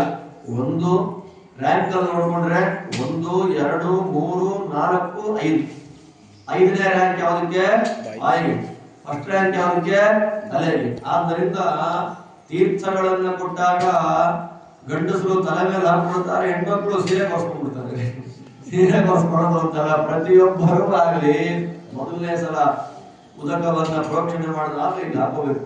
ಅದರ ಉದ್ದೇಶವೇ ಸಹಸ್ರಾರ ನೆನೆಯಲಿ, ಸಹಸ್ರಾರ ಚಕ್ರ ಮೆತ್ತಗಾಗ್ಲಿ. ದೇಹತ್ಯಾಗ ಮಾಡುವಾಗ ಸ್ಟ್ರೈಟ್ ಒಂದೇ ಲೈನ್ ನಲ್ಲಿ ಬಂದು ಜೀವ ಸುಷುಮ್ನಾ ನಾಡಿಯ ದ್ವಾರ ಸಹಸ್ರಾರವನ್ನು ದಾಟಿ ವೈಕುಂಠ ಲೋಕವನ್ನು ಪ್ರವೇಶ ಮಾಡಲಿ ಅನ್ನೋ ಉದ್ದೇಶ, ಬೇರೆ ಇನ್ನೇನಿಲ್ಲ. ಈ ಕಾರಣದಿಂದ ಇನ್ನು ಕೆಳಗಿನ 2 ದ್ವಾರಗಳಿವೆ. ಮಲಮೂತ್ರ ವಿಸರ್ಜನೆ ಮಾಡುವಂತಹ ದ್ವಾರಗಳಲ್ಲಿ ಯಾರು ದೇಹತ್ಯಾಗ ಮಾಡ್ತಾರೆ ಅವರು ಮಹಾಪಾಪಿ, ಅಂಧಂತಮೋ ಯೋಗ್ಯ ಅಂತ. ಅಂತವರಿಗೆ ಯಮಧರ್ಮರಾಜರ ಮನೆಗೆ ಹೋಗುವಾಗ ಒಂದು ದಕ್ಷಿಣ ಮಾರ್ಗ ಅಂತ ಇದೆ. ಸಂಸ್ಕೃತದಲ್ಲಿ ಒಂದು ಶ್ಲೋಕ ಬರುತ್ತೆ, ಆ ಶ್ಲೋಕ ಹೇಳಕ್ ಹೋಗೋದಿಲ್ಲ. ಎಷ್ಟೆಷ್ಟು ದೇಶಗಳಿದೆ, ಎಂತೆಂತ ಊರುಗಳಿದೆ ನೋಡ್ಬೇಕಪ್ಪ, ನೋಡ್ಲಿಕ್ಕಾಗದೇ ಇದ್ರೂ ಪರವಾಗಿಲ್ಲ, ಅದ್ರ ಬಗ್ಗೆ ತಿಳ್ಕೊಳ್ಬೇಕಪ್ಪ ಅನ್ನೋ ಆಸೆ ಮಕ್ಕಳಿಗೆ ಜಿಯಾಗ್ರಫಿ ಇತ್ಯಾದಿಗಳಲ್ಲಿ ಪಾಠ ಮಾಡ್ತಾ ಇರ್ತಾರೆ ಅಲ್ವಾ. ನಿಮ್ಗೆ Asia, Antarctica, south Africa, Australia ಅಂತೆಲ್ಲ ಪಾಠ ಮಾಡ್ತಾರೆ. ಯಾಕೆ? ಅಲ್ಲಿ ಹೋಗ್ತೀವೋ ಬಿಡ್ತೀವೋ ಗೊತ್ತಿಲ್ಲ, ತಿಳ್ಕೋಬೇಕು ಅಂತ. ಆದ್ರೆ ಅವಶ್ಯವಾಗಿ ಹೋಗುವ ಯಮಧರ್ಮರಾಜರ ಊರ ಬಗ್ಗೆ ಯಾರೂ ತಿಳ್ಕೊಳಕ್ ಹೋಗಲ್ಲ. ಅದೊಂದು ಶ್ಲೋಕ, ಸಂಸ್ಕೃತ ಶ್ಲೋಕ. ಹೋಗದೇ ಇರೋ ಊರ ಬಗ್ಗೆ ಎಲ್ಲ ತಿಳ್ಕೊಳ್ತಾರೆ.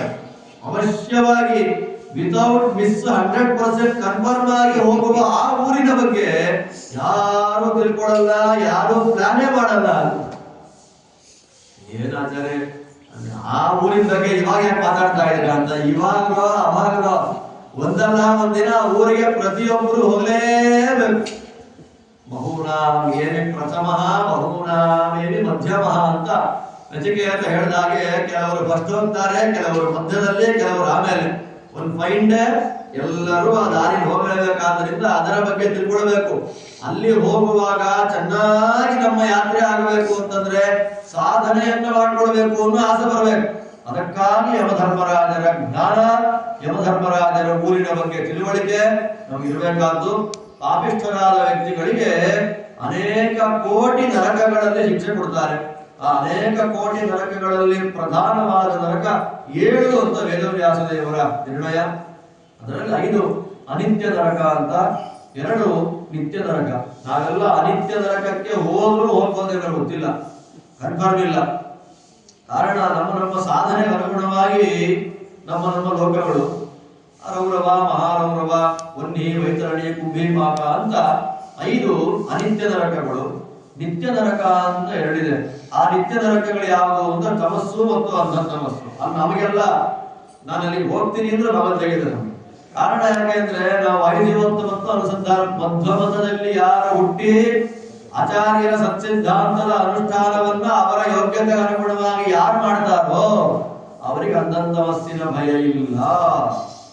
ಒಂದು ನಮಗೆ ಮೋಕ್ಷ ಪ್ರೊಲಾಂಗ್ ಆಗ್ಬೋದು, ಮೋಕ್ಷ ಲೇಟ್ ಆಗ್ಬೋದು, ಬಟ್ ತಮಸ್ಸಂತೂ ನಾವು ಖಂಡಿತ ಹೋಗಲ್ಲ. ತಮಸ್ಸಿಗೆ ಹೋಗುವ ಸಾಧನೆಗಳು ಯಾವುದು ಅಂದ್ರೆ ನಾನೇ ದೇವರು, ಸೋಹಂ ಬ್ರಹ್ಮ, ನಾನೇ ಈಶ್ವರೋಹಂ, ಅಹಂ ಭೋಗಿ, ಸಿದ್ಧೋಹಂ, ಬಲವಾನ್, ಸುಖಿ ಇತ್ಯಾದಿಯಾಗಿ ನಾನೇ ಉತ್ತಮ, ನಾನೇ ಸರ್ವೋತ್ತಮ, ನನಗೂ ದೇವರಿಗೂ ಭೇದ ಅನ್ನೋದೇ ಇಲ್ಲ. ಆ ಬ್ರಹ್ಮಾಸ್ಮಿ ಎನ್ನುವಂತಹ ವೇದವಾಕ್ಯವನ್ನು ಅಪಾರ್ಥ ಮಾಡಿಕೊಂಡು ಅನುಸಂಧಾನ ಯಾರು ಮಾಡ್ತಾರೆ ಅಂತ ವ್ಯಕ್ತಿಗಳಿಗೆ ಅಂಧತಮಸ್ಸಾಗುತ್ತೆ. ಬಿಟ್ರೆ ವಾಯುದೇವರ ಮತವನ್ನು ಹಿಡಿದವರಿಗೆ ಅಂಧತಮಸ್ಸಾಗುವುದಿಲ್ಲ. ಅಂತಹ ನರಕಲೋಕದಲ್ಲಿಯೂ ಕೂಡ ಭಗವಂತ ವಿಶೇಷವಾಗಿ ಸನ್ನಿಹಿತನಾಗಿರ್ತಾನೆ ಅನ್ನೋದನ್ನ ತಿಳಿಸಿಕೊಡ್ತಾರೆ. ತಿಳಿಸಿಕೊಟ್ಟ ಮೇಲೆ ಪರೀಕ್ಷಿತ ಮಹಾರಾಜರು ಕೇಳ್ತಾರೆ, ಸ್ವಾಮಿ ನರಕ ಅಂತ ಹೇಳಿದ್ರಿ, ಆ ನರಕವನ್ನ ತಪ್ಪಿಸ್ಕೊಳ್ಳೋದು ಹೇಗೆ ಅಂತ ಹೇಳ್ಬೇಕಲ್ಲ, ಅಲ್ಲಿ ಹೋಗ್ತೀಯ ನೀನು ಅಂತಂದ್ರೆ ಏನು ಮಾಡೋದ್ರಿಂದ ಅದು ಮಿಸ್ ಆಗುತ್ತೆ, ಬೈಪಾಸ್ ಅಲ್ಲಿ ಹೇಗೆ ಹೋಗ್ಬೋದು ಅದನ್ನ ಹೇಳಿ ಅಂತಂದಾಗ ಒಂದು ಕಥೆ ಹೇಳ್ತಾರೆ. ಮನುಷ್ಯರು ಪ್ರಾಯಶ್ಚಿತ್ತಗಳು ಅಂತ ಮಾಡ್ತಾರೆ, ತಪ್ಪು ಮಾಡ್ತಾ ಇರೋದು, ಅದಕ್ಕೆ ಪ್ರಾಯಶ್ಚಿತ್ತ ಮಾಡ್ತಾ ಇರೋದು. ನಮ್ಮಲ್ಲಿ ಒಂದು ಕ್ರಮ ಇದೆ, ಬ್ರಾಹ್ಮಣರಲ್ಲಿ ಒಂದು ಕ್ರಮ ಏನು ಅಂದ್ರೆ, ನಾನು ತಪ್ಪು ಮಾಡಿದೆ ಅಂತ ಗೊತ್ತಾದ ತಕ್ಷಣ ತಲೆ ಸ್ನಾನ ಮಾಡಿ ಜನ್ಮರಾಜ್ ಮಾಡ್ಬಿಟ್ಟು ಪರಿಹಾರ ಆಗೋದು. ಏನೋ ಒಂದು ತಪ್ಪಾಯ್ತು ಅಂದ್ರೆ ಹೋಗಿ ತಲೆ ಸ್ನಾನ ಮಾಡು ಅಂತ ತುಳಸಿ ಮಂತ್ರಿಗೆ ಹೇಳ್ಕೊಂಡು ತಲೆ ಸ್ನಾನ ಮಾಡಿಬಿಟ್ರೆ ನಮ್ಮ ಒಂದು ಭಾವನೆ, ಪಾಪಗಳೆಲ್ಲ ಪರಿಹಾರ ಆಗೋಯ್ತು. ಹಾಗೆಲ್ಲ ಇಲ್ಲ. ಆ ಕಾಲಕ್ಕೆ ಬಂದ ಮನೋದೋಷ ಪರಿಹಾರ ಆಗೋದು ಯಾವಾಗ? ಶಿರಸ್ನಾನ ಮಾಡೋದ್ರಿಂದ, ಯಜ್ಞೋಪವೀತಗಳನ್ನ ಚೇಂಜ್ ಮಾಡೋದ್ರಿಂದ. ಆದ್ರೆ ಪಾಪಗಳನ್ನ ಕಳ್ಕೊಳ್ಬೇಕು ಅಂದ್ರೆ ಪ್ರಾಯಶ್ಚಿತ್ತ ಅಂತ ಇದೆ. ಆ ಪ್ರಾಯಶ್ಚಿತ್ತಗಳು ಬೇಕಾದಷ್ಟಿದೆ. ದಾನ ಇದೆ, ಯಜ್ಞ ಇದೆ, ಅದೆಲ್ಲ ಮಾಡ್ತಾರೆ. ದುಡ್ಡೇ ಖರ್ಚಾಗದ ಒಂದು ಪ್ರಾಯಶ್ಚಿತ್ತವನ್ನು ಜನ ಮಾಡೋದೇ ಇಲ್ಲ. ಯಾಕೆ ಹೇಳಿ? ಇಂಟ್ರೆಸ್ಟ್ ಇಲ್ಲ. ದುಡ್ಡು ಖರ್ಚಾಗದ ಪ್ರಾಯಶ್ಚಿತ್ತ ಯಾವುದು? ದೇವರ ನಾಮ ಸ್ಮರಣೆ. ಹರೇ ರಾಮ ರಾಮ ರಾಮ ಹರೇ ಹರೇ, ಹರೇ ಕೃಷ್ಣ ಕೃಷ್ಣ ಕೃಷ್ಣ ಹರೇ ಹರೇ ಅನ್ನುವ ನಾಮಗಳು ಎಷ್ಟು ಪಾಪಗಳನ್ನ ಪರಿಹಾರ ಮಾಡುತ್ತೆ, ಅಷ್ಟು ಪಾಪವನ್ನು ಅನಂತ ಜನ್ಮಗಳಲ್ಲೂ ಮಾಡಕ್ಕಾಗೋದೇ ಇಲ್ಲ. ಆದ್ರೆ ನಾವು ಅದನ್ನು ಮಾಡೋದೇ ಇಲ್ಲ. ಯಾಕೆ ಮಾಡಲ್ಲ? ಒಂದು ಹೋಮ ಅಂತಾದ್ರೆ ಯಥಾಶಕ್ತಿ ಕಾಣಿಕೆ ಅಂತ ಕೊಟ್ಬಿಡ್ತೇವೆ ಅಲ್ವಾ? ಒಂದ್ ಇನ್ನೇನಾದ್ರೆ ಅದನ್ನ ದಾನ ಕೊಡ್ತೇವೆ. ಆದ್ರೆ ನಾಮಸ್ಮರಣೆ ಮಾಡ್ರಿ, ಭಗವಂತನ ಮಹಿಮೆಯನ್ನ ಕೇಳಿ ಅಂತಂದಾಗ ಅಲ್ವಾ? ಸಾಧ್ಯ ಇಲ್ಲ. ನೀವೇ ಹೇಳ್ಬಿಡಿ ಆಚಾರ್ಯ, ನಿಮ್ಮ ಮನೆ ದೇವರ ಮನೆ ಕೂತ್ಕೊಂಡು ಫೋಟೋ ಮಾಡ್ತಾ ನೀವೇ ಪ್ರವಚನ ಮಾಡ್ಬಿಡಿ ಅಲ್ವಾ? ಪ್ರಸಾದ ಮಾತ್ರ ನಮ್ಗೆ ಕಳಿಸ್ಬಿಡಿ. ಆ ಕಾಲ ಇದು ಬಂದಿಲ್ಲ. ದೇವರ ದಯೆಯಿಂದ ಪಂಚಾಮೃತ ಅಭಿಷೇಕ ಮಾಡಿ ಪ್ರಸಾದ ಕಳಿಸ್ಕೊಡಿ, ಹೋಮ ಮಾಡಿ ಹುತ ಭಸ್ಮವನ್ನು ಕಳಿಸ್ಕೊಡಿ, ಇದೆಲ್ಲ ಬಂದಿದೆ. ಪ್ರವಚನ ಮಾಡಿ ನೀರೇ ಫೋಟೋದಲ್ಲಿ ವಾಟ್ಸಪ್ ಹಾಕ್ಬಿಡಿ ನಮಗೆ ಅನ್ನೋ ಕಾಲ ಇದು ಬಂದಿಲ್ಲ. ಆ ದರಿದ್ರ ಕಾಲ ಯಾವತ್ತೋ ಬರೋದು ಬೇಡ ಅಷ್ಟೇ. ಕಲಿಯುಗದಲ್ಲಿ ಒಂದಲ್ಲ ಒಂದಿನ ಬಂದೇ ಬರುತ್ತೆ, ಅದು ಬರಲೇಬೇಕು. ಆಗ ಬಂದಾಗ ಮಾತ್ರ ಕಲಿ ಅಭಿವೃದ್ಧಿ ಆಗುವಂಥದ್ದು. ಈಗಾಗಲೇ ಕಡಿಮೆ ಆಗೋಗಿದೆ. ಈಗಾಗಲೇ ಕಲಿಯುಗದ ಪ್ರಥಮ ಪಾದದಲ್ಲೇ ಶಾಸ್ತ್ರದ ಶ್ರವಣದಲ್ಲಿ, ಶಾಸ್ತ್ರದ ಅಧ್ಯಯನದಲ್ಲಿ ಆಸಕ್ತಿ ಆಗಲೇ ಒಂದು 70 ಭಾಗ ಕಡಿಮೆ ಆಗೋಗಿದೆ. ಪಾಠ ಪ್ರವಚನಗಳಲ್ಲಿ ಜನಗಳಿಗೆ ವಿಶೇಷವಾದ ಆಸಕ್ತಿ ಇದೆ.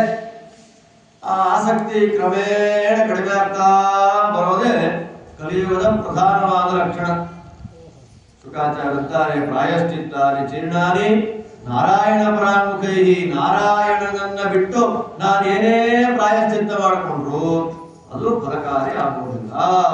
ಆದ್ದರಿಂದ ನಾರಾಯಣ ನಾಮ ಸ್ಮರಣೆಗೆ ಇರುವಂತಹ ಬಲ ಇನ್ಯಾವುದಕ್ಕೂ ಇಲ್ಲ. ಅಜಾಮಿಳ ಅಂತ ಒಬ್ಬ ಇದ್ದ ಬ್ರಾಹ್ಮಣ, ಶಾಸ್ತ್ರಾಧ್ಯಯನ ಮಾಡಿದ್ದ, ಮಾಡಬಾರದ ಅನ್ಯಾಯ ಮಾಡಿದ, ದಾಸಿಯನ್ನ ಮದುವೆ ಮಾಡಿಕೊಂಡ, ಮಕ್ಕಳನ್ನ ಪಡೆದ. ವಯಸ್ಸಾಯ್ತು, ಹಾಸಿಗೆಯ ಮೇಲೆ ಮಲಗಿದ್ದಾಗ ಯಮದೂತರು ಬಂದ್ಬಿಟ್ರು. ಯಮದೂತರು ಬಂದಾಗ ಭಯ ಆಯ್ತು. ಅಂಗಳದಲ್ಲಿ ಆಟ ಆಡ್ತಾ ಇದ್ದ ಮಗುವಿಗೆ ನಾರಾಯಣ ಅಂತ ಹೆಸರಿಟ್ಟಿದ್ದ. ನಾರಾಯಣ ಅಂತ ಕರೆದ. ವಿಷ್ಣುದೂತರು ಬಂದ್ಬಿಟ್ರು. ಯಮದೂತರಿಗೂ ವಿಷ್ಣುದೂತರಿಗೂ ವಾಕ್ಯಾರ್ಥ ಗೋಷ್ಠಿ ಆಯ್ತಲ್ಲಿ. ಪಾಪ ಯಾವ್ದು ಸರಿ ಯಾವ್ದು ತಪ್ಪು ಅಂತ. ವಿಷ್ಣುದೂತರು ಅಂತಾರೆ, ಪಾಪಗಳು ಪರಿಹಾರ ಆಗುವುದು ನಾನಾ ಮಾರ್ಗಗಳಲ್ಲಿ. ಒಂದು ಮಾರ್ಗ ಯಾವುದು ಅಂದ್ರೆ ನಾಮಸ್ಮರಣೆ. ಆ ನಾಮಸ್ಮರಣೆ ಹೇಗಿರ್ಬೇಕು ಅವ್ರು ಕೇಳಿದ್ರು. ನಾರಾಯಣ ಅಂತ ಭಗವಂತನ ನಾಮಸ್ಮರಣೆ ಮಾಡಲಿಲ್ಲ ಅವರು. ಯಾರು ಸ್ಮರಣೆ ಮಾಡಿದ್ದು? ಮಗನನ್ನ ಕರೆದ. ನೀವ್ಯಾಕೆ ಬಂದ್ರಿ ಅಂದ್ರೆ ಮಗ ನಾರಾಯಣ ಅದವಲ್ಲ. ಆದ್ದರಿಂದ ಸಾಂಕೇತ್ಯಂ, ಸಂಕೇತ ಮಾಡಬೇಕು. ಸಂಕೇತ ಅಂತಂದ್ರೆ ಮನೆಗೆ ಹೆಸರಿಡ್ತಾರೆ. ಏನಂತ ಹೆಸರಿಡ್ತಾರೆ ಮನೆಗೆ? ನಮ್ಮ ಹೆಸರು ಇಟ್ಕೊಂಡ್ಬಿಡೋದು ಮನೆಗೆ. ಅದೆಲ್ಲ ಆಗೋದಿಲ್ಲ. ಮನೆಗೆ ಹೆಸರಿಡುವಾಗ ದೇವರ ಹೆಸರಿಡಬೇಕು. ಸಾಂಕೇತ್ಯಂ ಬರೀ ಮನೆಗಲ್ಲ, ನಮಗೆ ಸಂಬಂಧಪಟ್ಟ ಯಾವುದೇ ಪದಾರ್ಥಗಳಿರಲಿ ಆ ಎಲ್ಲ ಪದಾರ್ಥಗಳಿಗೂ ದೇವರಿಗೆ ಸಂಬಂಧಪಟ್ಟ ಹೆಸರಿಡಬೇಕು. ಸುಮ್ಮನೆ ಹಾಗಾದ್ರೂ ಕೂಡ ನಾಮಸ್ಮರಣೆ ಆಗುತ್ತೆ. ಇಷ್ಟು ಹೇಳಿ ನಿಮಗೇನಾದ್ರೂ ಡೌಟ್ ಇದ್ರೆ ಯಮಧರ್ಮರಾಜರನ್ನ ಕೇಳೋಗಿ. ಈ ಅಜಾಮಿಳ ಎಂಥ ತಪ್ಪಾಡ್ಬಿಟ್ಟೆ ನಾನು. ಯಮದೂತರು ವಿಷ್ಣುದೂತರಿಂದ ನಾನು ತತ್ವವನ್ನ ಕೇಳಬೇಕಾಗಿಲ್ಲ, ಅನ್ಯಾಯ ಮಾಡಿಬಿಟ್ಟೆ ಅಂತ ಎಂದು ಹರಿದ್ವಾರಕ್ಕೆ ಬಂದು ಸಾಧನೆ ಮಾಡಿ ಮೋಕ್ಷಕ್ಕೆ ಹೋದ. ಈ ಕಡೆ ಯಮದೂತರು ಯಮಧರ್ಮರಾಜನ ಹತ್ರ ಬಂದಂತಾನೆ, ಸ್ವಾಮಿ ಅಜಾಮಿಳ ಮಹಾಪಾಪಿಷ್ಠ, ಅವನನ್ನು ಕರ್ಕೊಂಬನ್ನಿ ಅಂತ ನೀವು ಹೇಳಿ ಕಳಿಸಿದ್ರೆ ಅವನನ್ನು ಕಾಪಾಡಬೇಕು ಅಂತ ಯಾರೋ ಬಂದ್ಬಿಟ್ರು. ಅವ್ರು ಯಾರು? ಬರೀ ನಾರಾಯಣ ಅನ್ನೋ ನಾಮಕ್ಕೆ ಅಷ್ಟು ಬಲ ಇದೆಯಾ? ತಿಳಿಸ್ಕೊಡ್ಬೇಕು ನೀವು ಅಂತಂದಾಗ ಭಾಗವತ ಧರ್ಮಗಳ ಬಗ್ಗೆ ವಿಸ್ತಾರವಾಗಿ ತಿಳಿಸಿಕೊಡ್ತಾರೆ. ಆ ಭಾಗವತ ಧರ್ಮದಲ್ಲಿ ಒಂದು, ದೇವರ ಸೇವೆಯನ್ನು ಯಾರು ಮಾಡೋದಿಲ್ಲ ಅವರು ಯಮಲೋಕಕ್ಕೆ ಕರ್ಕೊಂಡು ಬನ್ನಿ. ನೀವು ದೇವರ ಸೇವೆಯನ್ನು ಮಾಡೋ ಕ್ರಮ ಹೇಗೆ ಅಂತಂದ್ರೆ, ಮಡಿಯಲ್ಲಿ ಪಂಚಾಮೃತ ಅಭಿಷೇಕ ಮಾಡೋದು ಮಾತ್ರ ದೇವರ ಸೇವೆ ಅಂತಲ್ಲ. ಪ್ರತಿಯೊಂದು ಅಂಗಳವನ್ನು ಗುಡಿಸೋದು, ರಂಗೋಲಿಗಳನ್ನು ಹಾಕೋದು. ಇನ್ನೊಂದು 2 ವರ್ಷ ರಂಗೋಲಿ ಹಾಕೋದೇ ಬೇಡ. ರಂಗೋಲಿಗಳನ್ನು ಹಾಕುವಂಥದ್ದು, ಗೋಮಯವನ್ನು ಸಾರಿಸುವಂಥದ್ದು, ದೇವರ ಪಾತ್ರೆಗಳನ್ನು ತೊಳೆಯುವಂಥದ್ದು, ಮಂಗಳಾರತಿ ಬತ್ತಿಗಳನ್ನು ಮಾಡುವಂಥದ್ದು, ತುಪ್ಪದ ದೀಪ ಎಣ್ಣೆ ದೀಪಗಳನ್ನು ಹಾಕುವಂಥದ್ದು, ನೈವೇದ್ಯಕ್ಕೆ ಹಣ್ಣು ಕಾಯಿಗಳನ್ನು ತಂದು ಕೊಡುವಂಥದ್ದು, ಹೂ ಬಿಡಿಸಿ ತರುವಂಥದ್ದು ಎಲ್ಲವೂ ದೇವರ ಪೂಜೆಯೇ. ಅದೆಲ್ಲ ಮಾಡಬೇಕು. ಅದಾದ್ಮೇಲೆ ಇನ್ನೂ ಉತ್ತಮ ಮಟ್ಟಕ್ಕೆ ಹೋದಾಗ ಕಣ್ಣು ಕಿವಿ ಕೈ ಕಾಲುಗಳೆಲ್ಲ ದೇವರ ಪೂಜೆಗೆ ಅಂತ ಅನುಸಂಧಾನ ಮಾಡ್ಕೊಂಡು ಬಿಡ್ಬೇಕು. ಅದೆಲ್ಲ ನಮಗೆ ಬಹಳ ಕಷ್ಟ. ನಮಗೆ ಮೂಗಲ್ಲಿ ಈ ಕಡೆಯಲ್ಲಿ ಘಮಘಮ ಅಂತ ಒಂದು ಒಗ್ಗರಣೆ ವಾಸನೆ ಬರ್ತಾ ಇದೆ, ಈ ಕಡೆಯಲ್ಲಿ ದೇವರಿಗೆ ಸಮರ್ಪಣೆ ಮಾಡಿದ ಗಂಧ ಇದೆ. ನಮ್ಮ ಮೂಗು ಯಾವ ಕಡೆ ಹೋಗುತ್ತೆ? ಅಲ್ಲಿಗೆ ನಾವೆಲ್ಲ ಹೊರಟೋದ್ವಿ ನಾವು. ಈ ಕಡೆಯಲ್ಲಿ ಒಂದು ಸುಂದರವಾದ ಒಂದು ಪದಾರ್ಥ ಇದೆ, ಈ ಕಡೆ ಶಾಲಿಗ್ರಾಮ ಮೂರ್ತಿ ಇದೆ, ನಮ್ಮ ಕಣ್ಣಲ್ಲಿ ಹೋಗುತ್ತೆ. ಅದು ಕಂಟ್ರೋಲ್ ಮಾಡಬೇಕು ಅಲ್ವಾ? ಘ್ರಾಣಂ ಭವತು ನಿರ್ಮಾಲ್ಯ ಘ್ರಾಣನೆ. ಮೂಗು ಆ ಪರಿಮಳ ಬರ್ತಿರತಕ್ಕಂತ ಯಾವುದೋ ಇದಕ್ಕೆ ಹೋಗೋದಲ್ಲ, ದೇವರ ನಿರ್ಮಾಲ್ಯವನ್ನ ಮೂಸಲಿಕ್ಕಾಗಿ ಮೂಗನ್ನ ಕೊಡ್ಲಿ. ಮಹಾರಾಜರು ಮಾಡುವಂತ ಆ ಶ್ಲೋಕವನ್ನಾದ್ರೂ ಹೇಳ್ಬಿಟ್ರೆ ಯಾವುದೋ ಒಂದು ಜನ್ಮಕ್ಕಾಗುವಾಗ ಕಣ್ಣು ನಿನ್ನ ಮೂರ್ತಿ ನೋಡ್ಲಿ, ಕೈ ಚಟ್ನಿಯನ್ನ ಕಲಸಕ್ಕಿರ್ಲಿ ಅಲ್ಲ, ಕೈ ಯಾವ್ದಕ್ಕೆ? ಕರವು ತದಂಚನೆ ನಿತ್ಯಂ ಸುಖತೀರ್ಥಸ್ಯ ಲೇಖನೆ. ಕೈ ಯಾಕೆ? ನಿನ್ನ ಪ್ರತಿಮೆಗಳನ್ನ ಶಾಲಗ್ರಾಮಾದಿಗಳನ್ನ ಪೂಜೆ ಮಾಡ್ಲಿಕ್ಕೆ. ಮತ್ತೆ ಯಾಕೆ? ಸುಖತೀರ್ಥಸ್ಯ ಲೇಖನೆ, ಶ್ರೀಮದ್ ಆನಂದ ತೀರ್ಥ ಭಗವತ್ಪಾದಾಚಾರ್ಯರ ಗ್ರಂಥಗಳನ್ನ, ಆ ಟೀಕಾ ಟಿಪ್ಪಣಿ ಗ್ರಂಥಗಳನ್ನ ವ್ಯಾಖ್ಯಾನ ಮಾಡಲಿಕ್ಕೆ, ಅನುವಾದ ಮಾಡಲಿಕ್ಕೆ ಕೈ ಉಪಯೋಗ ಆಗಲಿ. ಹೀಗೆಲ್ಲ ಇದೆ. ಆದ್ದರಿಂದ ಯಾರು ಎಲ್ಲ ಸಾಧನೆ ಮಾಡಿಕೊಳ್ಳೋದಿಲ್ಲ, ದೇವರಿಗೆ ಒಂದು ನಮಸ್ಕಾರವನ್ನು ಯಾರು ಮಾಡೋದಿಲ್ಲ, ನರಕ ಕರ್ಕೊಂಡು ಬರ್ತೀವಿ ಅವ್ರನ್ನ ಅಂತ ಯಮ ಆದೇಶ ಮಾಡದ ಅಂತ ಇಲ್ಲಿ ನಮಗೆ ತಿಳಿಸಿಕೊಡ್ತಾರೆ. ನರಕ ಲೋಕದ ಭಯ ನಮಗೆ ಹೋಗಬೇಕು ಅಂದ್ರೆ ಮಾಡಬೇಕಾದ ಪ್ರಧಾನ ಸಾಧನ ನಾರಾಯಣನ ನಾಮ ಸಂಕೀರ್ತನ.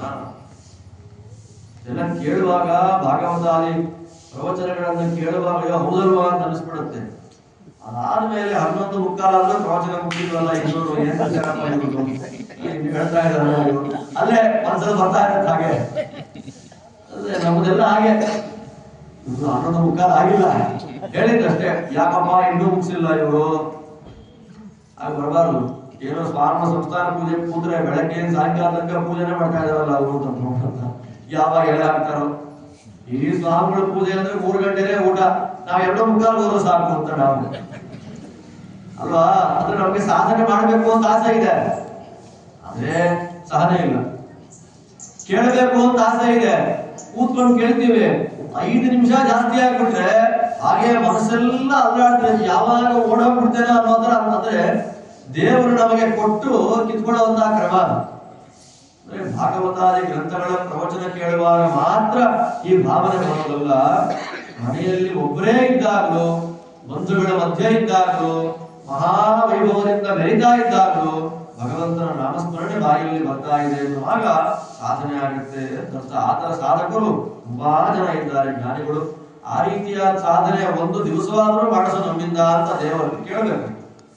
ಇಂಥ ಕಾಕಳ ವೈಕುಂಠ ಏಕಾದಶಿ ಭಗವಂತನ ವಿಶೇಷವಾಗಿರತಕ್ಕಂತಹ ಅನುಗ್ರಹ ನಮಗಾಗುವಂತಹ ಸಂದರ್ಭ. ವೈಕುಂಠ ಏಕಾದಶಿ ಅಂತ ಒಂದು ಮಾತು ಹೇಳ್ತೀನಿ ಅಷ್ಟೇ. ಎಲ್ಲಾ ಗುಡಿಗಳಲ್ಲಿ ಉತ್ತರದ ಭಾಗವನ್ನು ತಿಳಿದ್ಬಿಡ್ತಾರೆ. ಕೆಲವು ಗುಡಿಗಳಲ್ಲಿ ಉತ್ತರದ ಭಾಗವೇ ಇಲ್ಲ, ಅಂತ ಗುಡಿ ಏನ್ ಮಾಡ್ತಾರೆ ಅಂದ್ರೆ ಶಾಸ್ತ್ರೀಯವಾಗಿ ಉತ್ತರದ ಬಾಗಿಲನ್ನ ತೆಗಿಬೇಕಾದ ಗುಡಿ ಯಾವುದು ಅಂತ ಪುರಾಣಗಳ ಹೇಳುವಂತೆ ಉತ್ತರದ ಬಾಗಿಲಲ್ಲಿ ಒಂದೇ ಒಂದು ಗುಡಿ ಬಾಗಿಲು ತೆಗಿಬೇಕು ಇಡೀ ಭೂಮಂಡಲದಲ್ಲಿ, ಶ್ರೀರಂಗ ಕ್ಷೇತ್ರದಲ್ಲಿ ಮಾತ್ರ. ಇನ್ನೆಲ್ಲೂ ಇಲ್ಲ, ಜಗತ್ತಿನಲ್ಲಿ ಎಲ್ಲೂ ಇಲ್ಲ. ವೈಕುಂಠ ದ್ವಾರ ಪ್ರವೇಶ, ವೈಕುಂಠ ಏಕಾದಶಿ ಪ್ರಯುಕ್ತ ಅಭಿಷೇಕ ಅಲಂಕಾರ ಏನ್ ಬೇಕಾದ್ರೂ ಮಾಡ್ರಿ, ವೈಕುಂಠ ದ್ವಾರ ಪ್ರವೇಶ ಮಾಡಬೇಕಾದ್ರೂ ಇಡೀ ಭೂಮಂಡಲದಲ್ಲಿ ಶ್ರೀರಂಗ ಕ್ಷೇತ್ರದಲ್ಲಿ ಮಾತ್ರ. ಎಲ್ರಿಗೂ ಶ್ರೀರಂಗಕ್ಕೆ ಹೋಗಕ್ ಆಗಲ್ಲ ಅಂತ ಹೇಳಿ ಅವರವರ ಊರಿನ ಗುಡಿಗಳೆಲ್ಲ ವೈಕುಂಠ ದ್ವಾರ ಓಪನ್ ಮಾಡ್ಕೊಂಡ್ಬಿಡುತ್ತಾರೆ.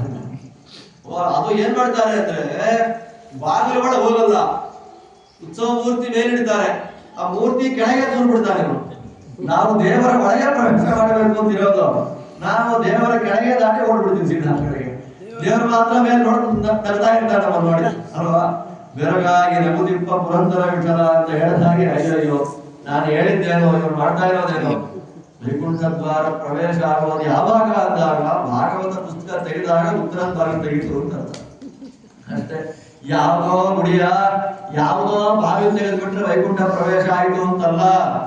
ಭಾಗವತದ ಪುಸ್ತಕ ನಾವು ಎಷ್ಟು ಬಾರಿ ತೆಗಿತೇವೋ ಅಷ್ಟು ವೈಕುಂಠ ದ್ವಾರ ಪ್ರವೇಶ ಆಗುತ್ತೆ. ಮೋಕ್ಷವನ್ನು ಕೊಡುವ ಗ್ರಂಥ ಶ್ರೀಮದ್ ಭಾಗವತ. ಅದರಿಂದ ಸಾಧನೆ ಎಲ್ಲರಿಗೂ ಆಗೋದಿಲ್ಲ. ಅವಕಾಶ ಕೊಟ್ಟಾಗ ಸ್ವಲ್ಪವಾದರೂ ಸಾಧನೆ ಮಾಡ್ಕೊಳ್ಳಿಲ್ಲ ಅಂದ್ರೆ ಹುಟ್ಟಿದ್ದಕ್ಕೆ ಪ್ರಯೋಜನ ಇಲ್ಲ. ಅಜಾಮಿಳೋಪಾಖ್ಯಾನ ನಮಗೆ ಪಾಠ ಮಾಡುವ ದೊಡ್ಡ ಸಂದೇಶ ಇದು. ಆದ್ಮೇಲೆ ಇಂದ್ರದೇವರು ಒಂದು ಸಲ ಸಿಂಹಾಸನದಲ್ಲಿ ಕೂತಿರ್ತಾರೆ. ಅವರು ಕೂತಿದ್ದಾಗ ಬೃಹಸ್ಪತ್ಯಾಚಾರ್ಯರು ಬಂದರು. ಅವರು ಬಂದ್ರೆ ಮರ್ಯಾದೆನೇ ಕೊಡಲಿಲ್ಲ. ಬಂದ ಗುರುಗಳಿಗೆ ಮರ್ಯಾದೆ ಕೊಡೋದು ಹೇಗೆ? ದಕ್ಷಿಣೆ ಕೊಟ್ಟರೆ ಮರ್ಯಾದೆ, ಆಚಾರ್ಯರಿಗೆ ಮರ್ಯಾದೆ ಮಾಡಿದ್ರು ಅಂತ. ಏನು ಮರ್ಯಾದೆ ಮಾಡೋದೇನು? ಹಾರ ಹಾಕ್ಬಿಟ್ಟು ಶಾಲ ಹಾಕ್ಬಿಟ್ರೆ ಮರ್ಯಾದೆ ಆಗೋದು. ಜ್ಞಾನಿಗಳಿಗೆ ಮರ್ಯಾದೆ ಯಾವಾಗ ಅಂದಾಗ ಅವರು ಬಂದಾಗ ಎದ್ದು ನಿಲ್ಬೇಕು, ಅದು ಮರ್ಯಾದೆ. ದುಡ್ಡು ಕಾಸು ಯಾವುದೂ ಮರ್ಯಾದೆ ಅಲ್ಲ.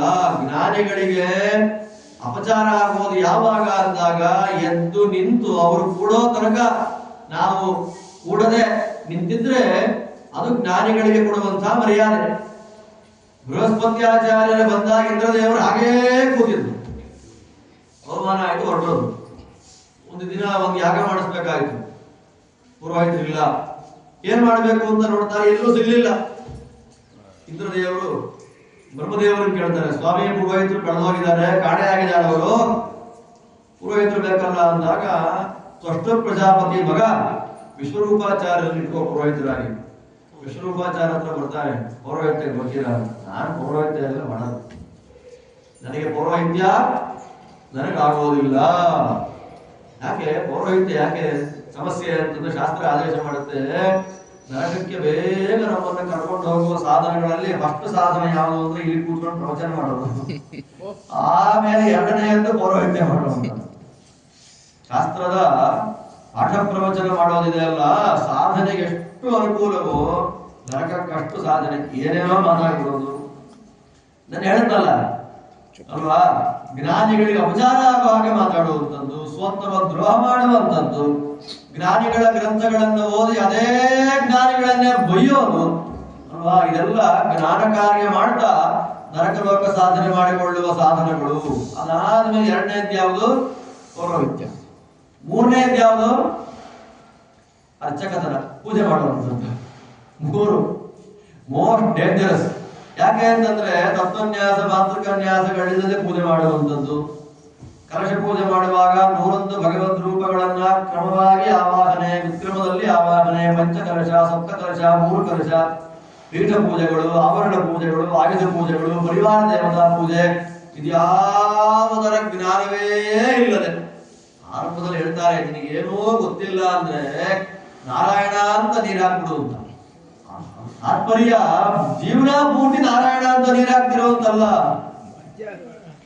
ಆರಂಭದನಿಗೆ ಪ್ರವೇಶ ಮಾಡ್ಲಿಕ್ಕಾಗಿ ಪ್ರವೇಶಕ್ಕೆ ಏನು ನಾರಾಯಣ, ಆಮೇಲೆ ನಿಧಾನವಾಗಿ ನಾನು ಕಲ್ತ್ಕೊಳ್ಳೇ ಇಲ್ಲ ಅಂತಂದ್ರೆ ಪ್ರಯೋಜನಕ್ಕೆ ಬರೋದಿಲ್ಲ. ಆದ್ದರಿಂದ ಪ್ರಧಾನವಾದದ್ದು ಶಾಸ್ತ್ರಗಳನ್ನ ಹೇಳುವ ವ್ಯಾಸಪೀಠದಲ್ಲಿ ಕೂತು ಶಾಸ್ತ್ರ ವಿರುದ್ಧವಾದ ಮಾತಾಡುವಂಥದ್ದು ನರಕ ಸಾಧನ.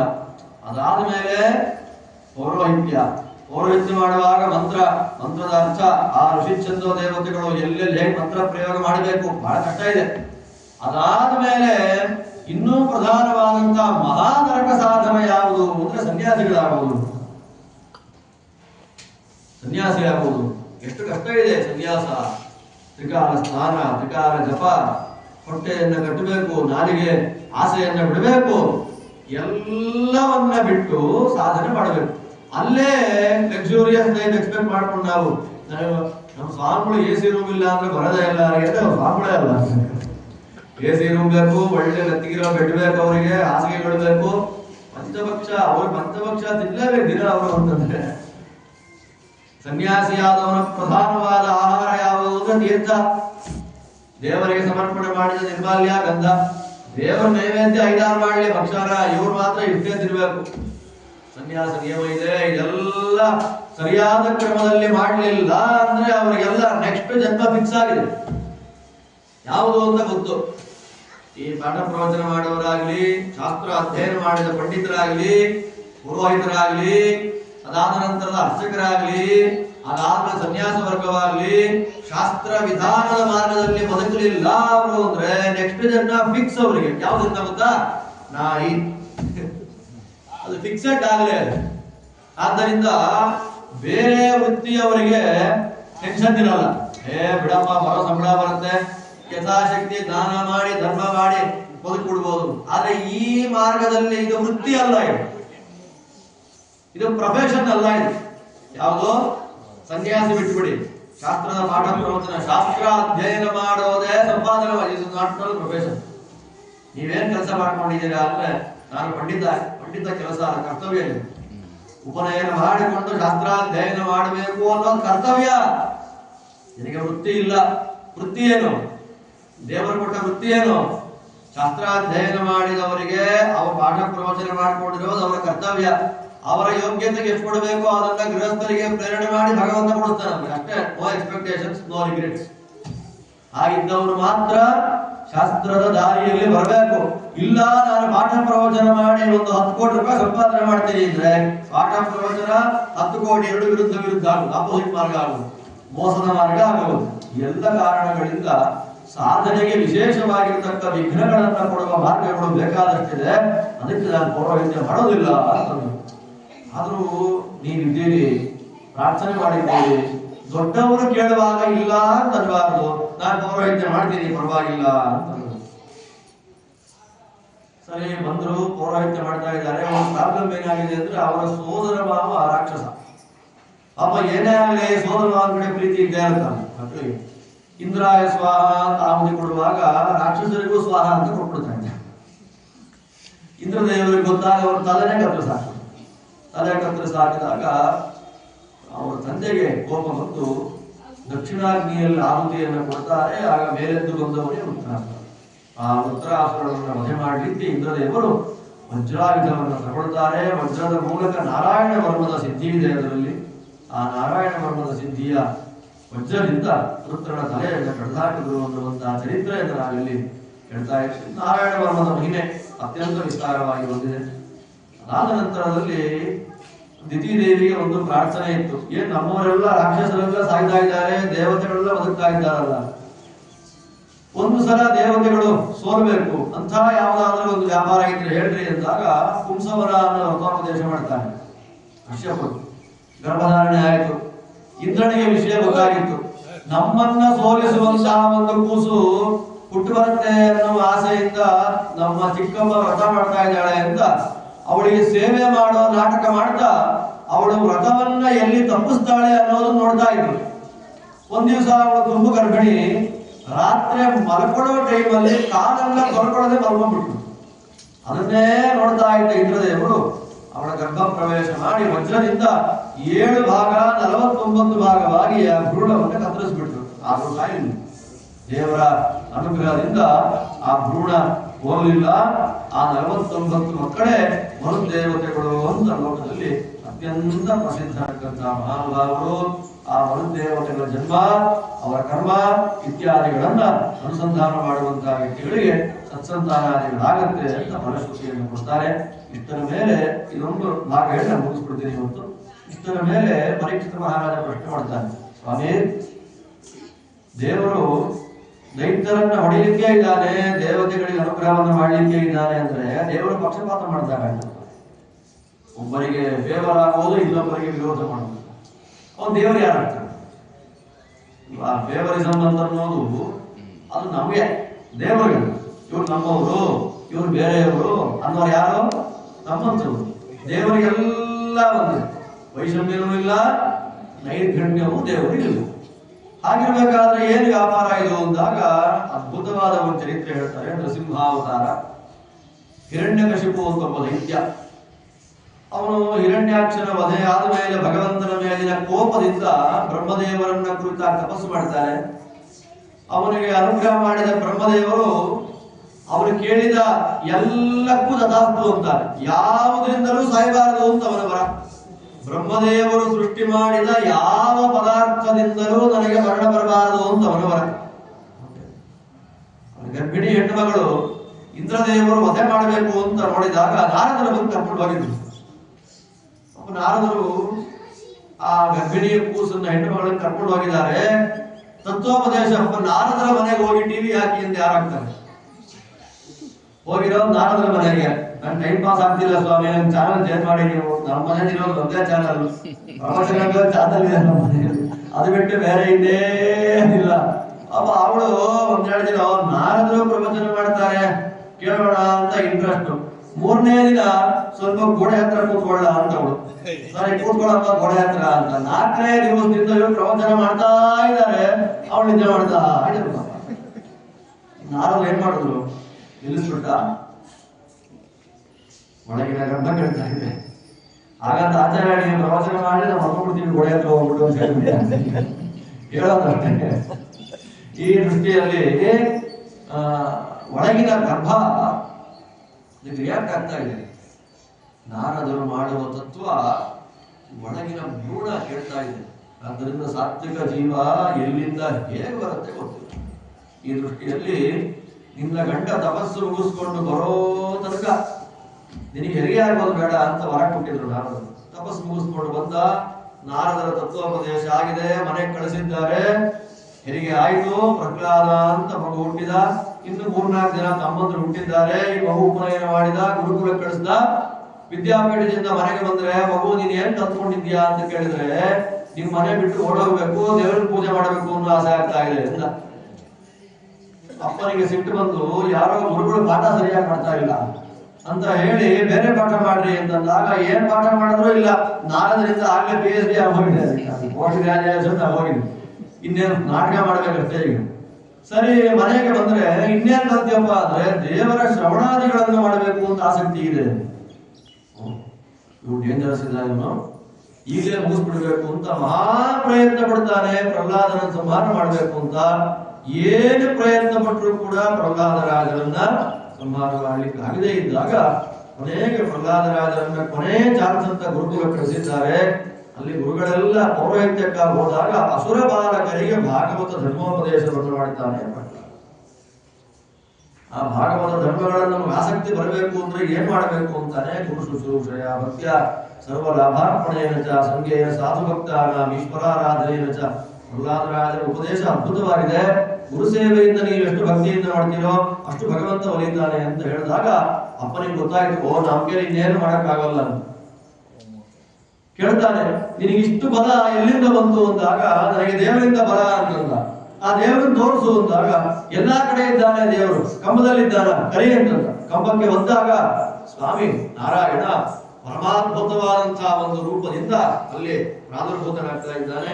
ಸತ್ಯಂ ವಿಧಾತಂ ನಿಜಮೃತ್ಯ ಭಾಷಿತಂ ವ್ಯಾಪ್ತಿಂಚ ಭೂತೆ ಶುಚಾತ್ಮನಃ ಅದೃಶ್ಯತಾತ್ಯದ್ಭುತ ರೂಪಮುದ್ವಹನ್ ಸ್ತಂಭೆ ಸಭಾಯಾಂ ನಮೃಗಂ ನಮಾನುಷಂ ಅಂತ ಹೇಳಿದಾಗೆ ಅನೇಕ ಕೋಟಿ ಕೈಗಳಿಂದ ಕೂಡಿದವನಾಗಿ ಸಾಯಂಕಾಲದ ತನಕ ಯುದ್ಧ ಮಾಡಿದಂತೆ ನಾಟಕ ಮಾಡಿ ಹಿರಣ್ಯಕಶಿಪುವನ್ನ ಹಿಡಿದು ಸಂಧ್ಯಾಕಾಲದಲ್ಲಿ ಅವನ ತೊಡೆ ಮೇಲೆ ಹಾಕೊಂಡು ಸೀಳಿ ಹಾಕುತ್ತ.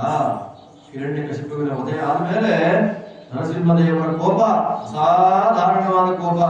ಆ ಕೋಪ ಕಂಟ್ರೋಲ್ ಮಾಡೋದು ಹೇಗೆ ಅಂತ ಲಕ್ಷ್ಮೀದೇವಿ ಗೊತ್ತಾಗಲಿಲ್ಲ.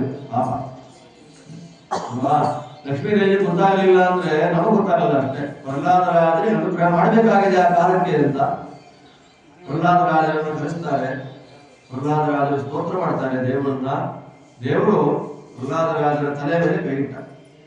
ತಲೆ ಮೇಲೆ ಕೈ ಇಟ್ಟ ಮೇಲೆ ಹೊರಗೆ ಕಾಣ್ತಾ ಇದ್ದಂತಹ ನರಸಿಂಹ ಒಳಗೆ ಕಾಣಿತು. ಹೇಳ್ತಲ್ಲ, ಇದೆ ಪ್ರಹ್ಲಾದನಿಗೂ ಧ್ರುವನಿಗೂ ಇರುವಂತಹ ವ್ಯತ್ಯಾಸ. ಧ್ರುವ ದೇವರ ದರ್ಶನ ಮಾಡಿ ನನಗೆ ಜಾಗ ಬೇಕು ಅಂತ ಕೇಳ್ದ. ಪ್ರಹ್ಲಾದ ದೇವರನ್ನ ನೋಡಿದ್ರು ಕೂಡ ದೇವರೇ ಕೇಳಿದ್ರು ನನಗೇನು ಬೇಡ ಭಕ್ತಿ ಬಿಟ್ಟು. ಪ್ರಹ್ಲಾದರಾಜರ ವೈಭವ ಪ್ರಹ್ಲಾದರಾಜರು ವ್ಯಾಸರಾಜರಾಗಿ ಅವತಾರ ಮಾಡಿದ್ದಾರೆ ಅಂತಂದ್ರೆ ವಿಜೀತರಂತಾರೆ. ಪ್ರಹ್ಲಾದಸ್ಯಾವತಾರೋಸೌ ಅಹೀಶಾನ್ ಪ್ರವೇಶವಾನ್ ತೇನ ತತ್ಸೇವಿನಾಂ ನೃಣಾಂ ಸರ್ವಮೇತದ್ ಭವೇತ್ ಧ್ರುವಂ. ವ್ಯಾಸರಾಜರ ಸೇವೆಯನ್ನ ಮಾಡೋದ್ರಿಂದ ಬರದೇ ಇರತಕ್ಕಂತಹ ಫಲವೇ ಇಲ್ಲ ಅಂತ ವಿಜೇಂದ್ರರು. ಯಾಕೆ ಅಂತಂದ್ರೆ ಶೇಷಾವಿಷ್ಟರಾದ ಪ್ರಹ್ಲಾದರಾಜರೇ ಇವರಾದ್ದರಿಂದ ಇವರ ಸೇವೆ ಮಾಡಿದ್ರೆ ವಿಶಿಷ್ಟವಾಗಿರ್ತಕ್ಕಂತಹ ಫಲ. ಆದ್ದರಿಂದಲೇ ನರಸಿಂಹದೇವರ 3 ಕಣ್ಣುಗಳಿಗೆ ಸಮಾನವಾದಂತಹ 3 ಗ್ರಂಥರತ್ನಗಳನ್ನು ಬರ್ಕೊಂಡಿದ್ದಾರೆ. ಮಾಯಾ ತಂತ್ರ ಮರಾರಿ ಸ್ವಯಂ ಅಪನಯತು ಮಧ್ವ ಸಿದ್ಧಾಂತ ರಾಮ್ನೋ ನೇತ್ರಾಣಿ ತ್ರಯೋಪಿ ತ್ರಿಜಗತಿ ತ್ರಿಹರೇರಿಂದತೆ ಯತ್ ಪ್ರಬಂಧಾಃ ಯದ್ವಾ ಅದ್ವೈತ ವಿದ್ಯಾಚರಕುಲ ಪುರುಷ ಪ್ರೌಢಿ ಮಾಡೋಪದೇ ಸಹ ಶ್ರೇಯೋ ಭೂಯೋ ವಿದಧ್ಯ ಸುಮಹಿತ ಮಹಿಮಾ ಸಂಪ್ರತಿ ವ್ಯಾಸರಾಜ. ಅದರಿಂದ ನರಸಿಂಹದೇವರ ತೊಡೆಯ ಮೇಲೆ ಕೂತ ಮಹಾನುಭಾವರು ಪ್ರಹ್ಲಾದರಾಜರು. ದೇವರು ಏನ್ ಬೇಕು ಅಂತ ಕೇಳಿದಾಗಲೂ ನಿನ್ನ ಭಕ್ತಿ ಬಿಟ್ಟು ಬೇರೆ ಇನ್ನೇನು ಬೇಡ ಅಂತವರು. ದೇವರಂತಾರೆ ನನ್ನಲ್ಲಿ ಭಕ್ತಿ ಬರಬೇಕು ಅಂದ್ರೆ ನಿನ್ನ ಭಕ್ತರಾಗಿ ಬರಬೇಕಪ್ಪ ಅಂತ ಆದೇಶ ಮಾಡಿದರು. ಬ್ರಹ್ಮದೇವರ ಮೂಲಕ ಅವರಿಗೆ ಪಟ್ಟಾಭಿಷೇಕವನ್ನು ಮಾಡಿಸ್ತಾರೆ. ಅಂತಹ ಪ್ರಹ್ಲಾದರಾಜರ ದಿವ್ಯವಾದಂತಹ ಚರಿತ್ರೆ, ನರಸಿಂಹದೇವರ ಮೃಗೇಂದ್ರ ಲೀಲಾ. ಪ್ರಹ್ಲಾದರಾಜರ ಸ್ಮರಣೆಯನ್ನ ಮಾಡ್ತಾ ಇದ್ದಾಗೆ ಭಗವಂತನಲ್ಲಿ ಭಕ್ತಿ ಬರಬೇಕು. ನಾವು ಪ್ರಹ್ಲಾದವರ ಗೋವಿಂದ ಅಂದ್ರೆ ಶ್ರೀಕೃಷ್ಣ ನಮ್ದೊಂಥರ ಭಕ್ತಿ ಅಲ್ವಾ. ನಮ್ಗೆ ಆ ಭಕ್ತಿ ಇಲ್ಲ ಅಂತಂದ್ರೆ ಈ ಭಕ್ತಿ ಯಾರು ಕಲಿಯುಗ. ಶುಕಾಚಾರ್ಯರು 7 ದಿವಸ ಪರೀಕ್ಷಿತ ಮಹಾರಾಜರಿಗೆ ಭಾಗವತ ಮಾಡುವಾಗ ಬೆಳಗ್ಗೆ ಕಾಫಿ ಇರುತ್ತೆ, ಮಧ್ಯಾಹ್ನ ಟಿಫನ್ ಇರುವಾಗ ನಾವು ಪ್ರವಚನ ಮಾಡಬೇಕು ಅಂದ್ರೆ ನಾನು ಅದಕ್ಕೆ ಸಾಮಾನ್ಯವಾಗಿ ನೈಮಿಷಾರಣ್ಯ ಹರಿದ್ವಾರಕ್ಕೆಲ್ಲ ಭಾಗವತ ಕರೀತಾ ಇರ್ತಾರೆ. ಆಚಾರ್ಯ ಬರಬೇಕು, ಪ್ರವಚನ ಮಾಡಬೇಕು, ನೀವು ಕಾಫಿ ಇಲ್ಲ ಅಂತಂದ್ರೆ ಹೇಳಿ ನಾವು ಬರ್ತೀನಿ ಅಂತ.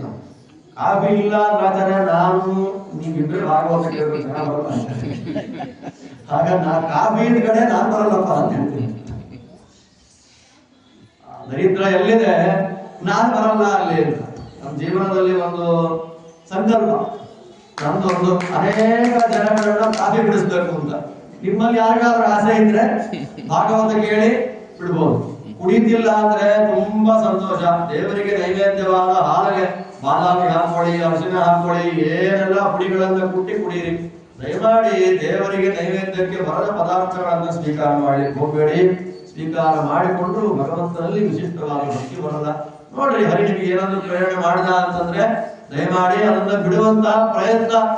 ಇವತ್ತೇ ಬಿಟ್ಬಿಡಿ ಅಂತ ನಾನು ಹೇಳ್ತಾ ಇಲ್ಲ, ನಿಧಾನವಾಗಿ ಬಿಡುವಂತಹ ಪ್ರಯತ್ನ ಮಾಡಿ. ಒಂದಿನಕ್ಕೆ ಭಗವಂತ ಬಿಡಿಸ್ತಾರೆ. ನಮಗೆ ಅದಿಲ್ಲ ಅಂತಂದ್ರೆ ಶಾಸ್ತ್ರವೇ ನಮಗೆ ಎಂತೆಂಥ ಆರಾಧನೆಗಳಾಗಲಿ, 1000 ಜನ ಬರ್ತಾರೆ ಆರಾಧನೆಗೆ, ಅದೊಂದು ಕೌಂಟ್ರೇ ಇರುತ್ತೆ, ನೀವೇ ತಗೊಂಡು ಕುಡಿಬಹುದು. ಸ್ವಾಮಿಗಳ ತೀರ್ಥಾನೇ ಆಗಿರಲ್ಲ, 20 ದೊಡ್ಡ ಕುಡಿದಿರ್ತಾರೆ ಹೋಗ್ಬಿಡ್ತಾರೆ. ನಮ್ಮ ಸಾಧನೆ ಅದು ಅಂತ ಆದಾಗ ಅಂತಹ ಕ್ಷೇತ್ರಕ್ಕೆ ನಾವು ಯಾಕೆ ಹೋಗ್ಬೇಕು? ನಾನು ಕೇಳೋ ಪ್ರಶ್ನೆ. ಕ್ಷೇತ್ರಗಳಿಗೆ ಹೋದಾಗ, ಯಾತ್ರೆ ಮಾಡಿದಾಗ ಪಿತೃಗಳಿಗೆ ಸಂತೋಷ ಆಗಲಿ ಅಂತ ತೀರ್ಥ ಶ್ರಾದ್ದಗಳನ್ನ ಮಾಡುವಾಗಲೂ ಕೂಡ ನಾವು ಆ ದರಿದ್ರವನ್ನ ಕುಡಿದೇ ಬದುಕಲಿಕ್ಕೆ ಆಗೋದಿಲ್ಲ ಅಂದ್ಮೇಲೆ ಏನಕ್ಕೆ ಯಾತ್ರೆ ಮಾಡಬೇಕು? ಯಾಕೆ ಜ್ಞಾನಿಗಳ ದರ್ಶನಕ್ಕೆ ಆಯಾ ವೃಂದಾವನ ಕ್ಷೇತ್ರಗಳಿಗೆ ಹೋಗ್ಬೇಕು? ನಾನು ಯಾರನ್ನೋ ಪರ್ಸನಲ್ ಆಗಿ ಮಾತಾಡ್ತಿದ್ದ, ಇರೋ ವಿಷಯ ಇದ್ದಾಗ ಹೇಳ್ತಾ ಇದ್ದೀನಿ. ನಮ್ಮ ಮನೆಯಲ್ಲಿದ್ದಾಗೆ ಕ್ಷೇತ್ರಗಳಲ್ಲಿ ಬದುಕಬೇಕು ಅಂತ ಅನ್ನೋರು ದಯಮಾಡಿ ತೀರ್ಥ ಕ್ಷೇತ್ರಗಳಿಗೆ ಹೋಗಿ ಅಲ್ಲಿನ ವೈಬ್ರೇಷನ್ಗಳನ್ನ ಹಾಳು ಮಾಡಬೇಡಿ.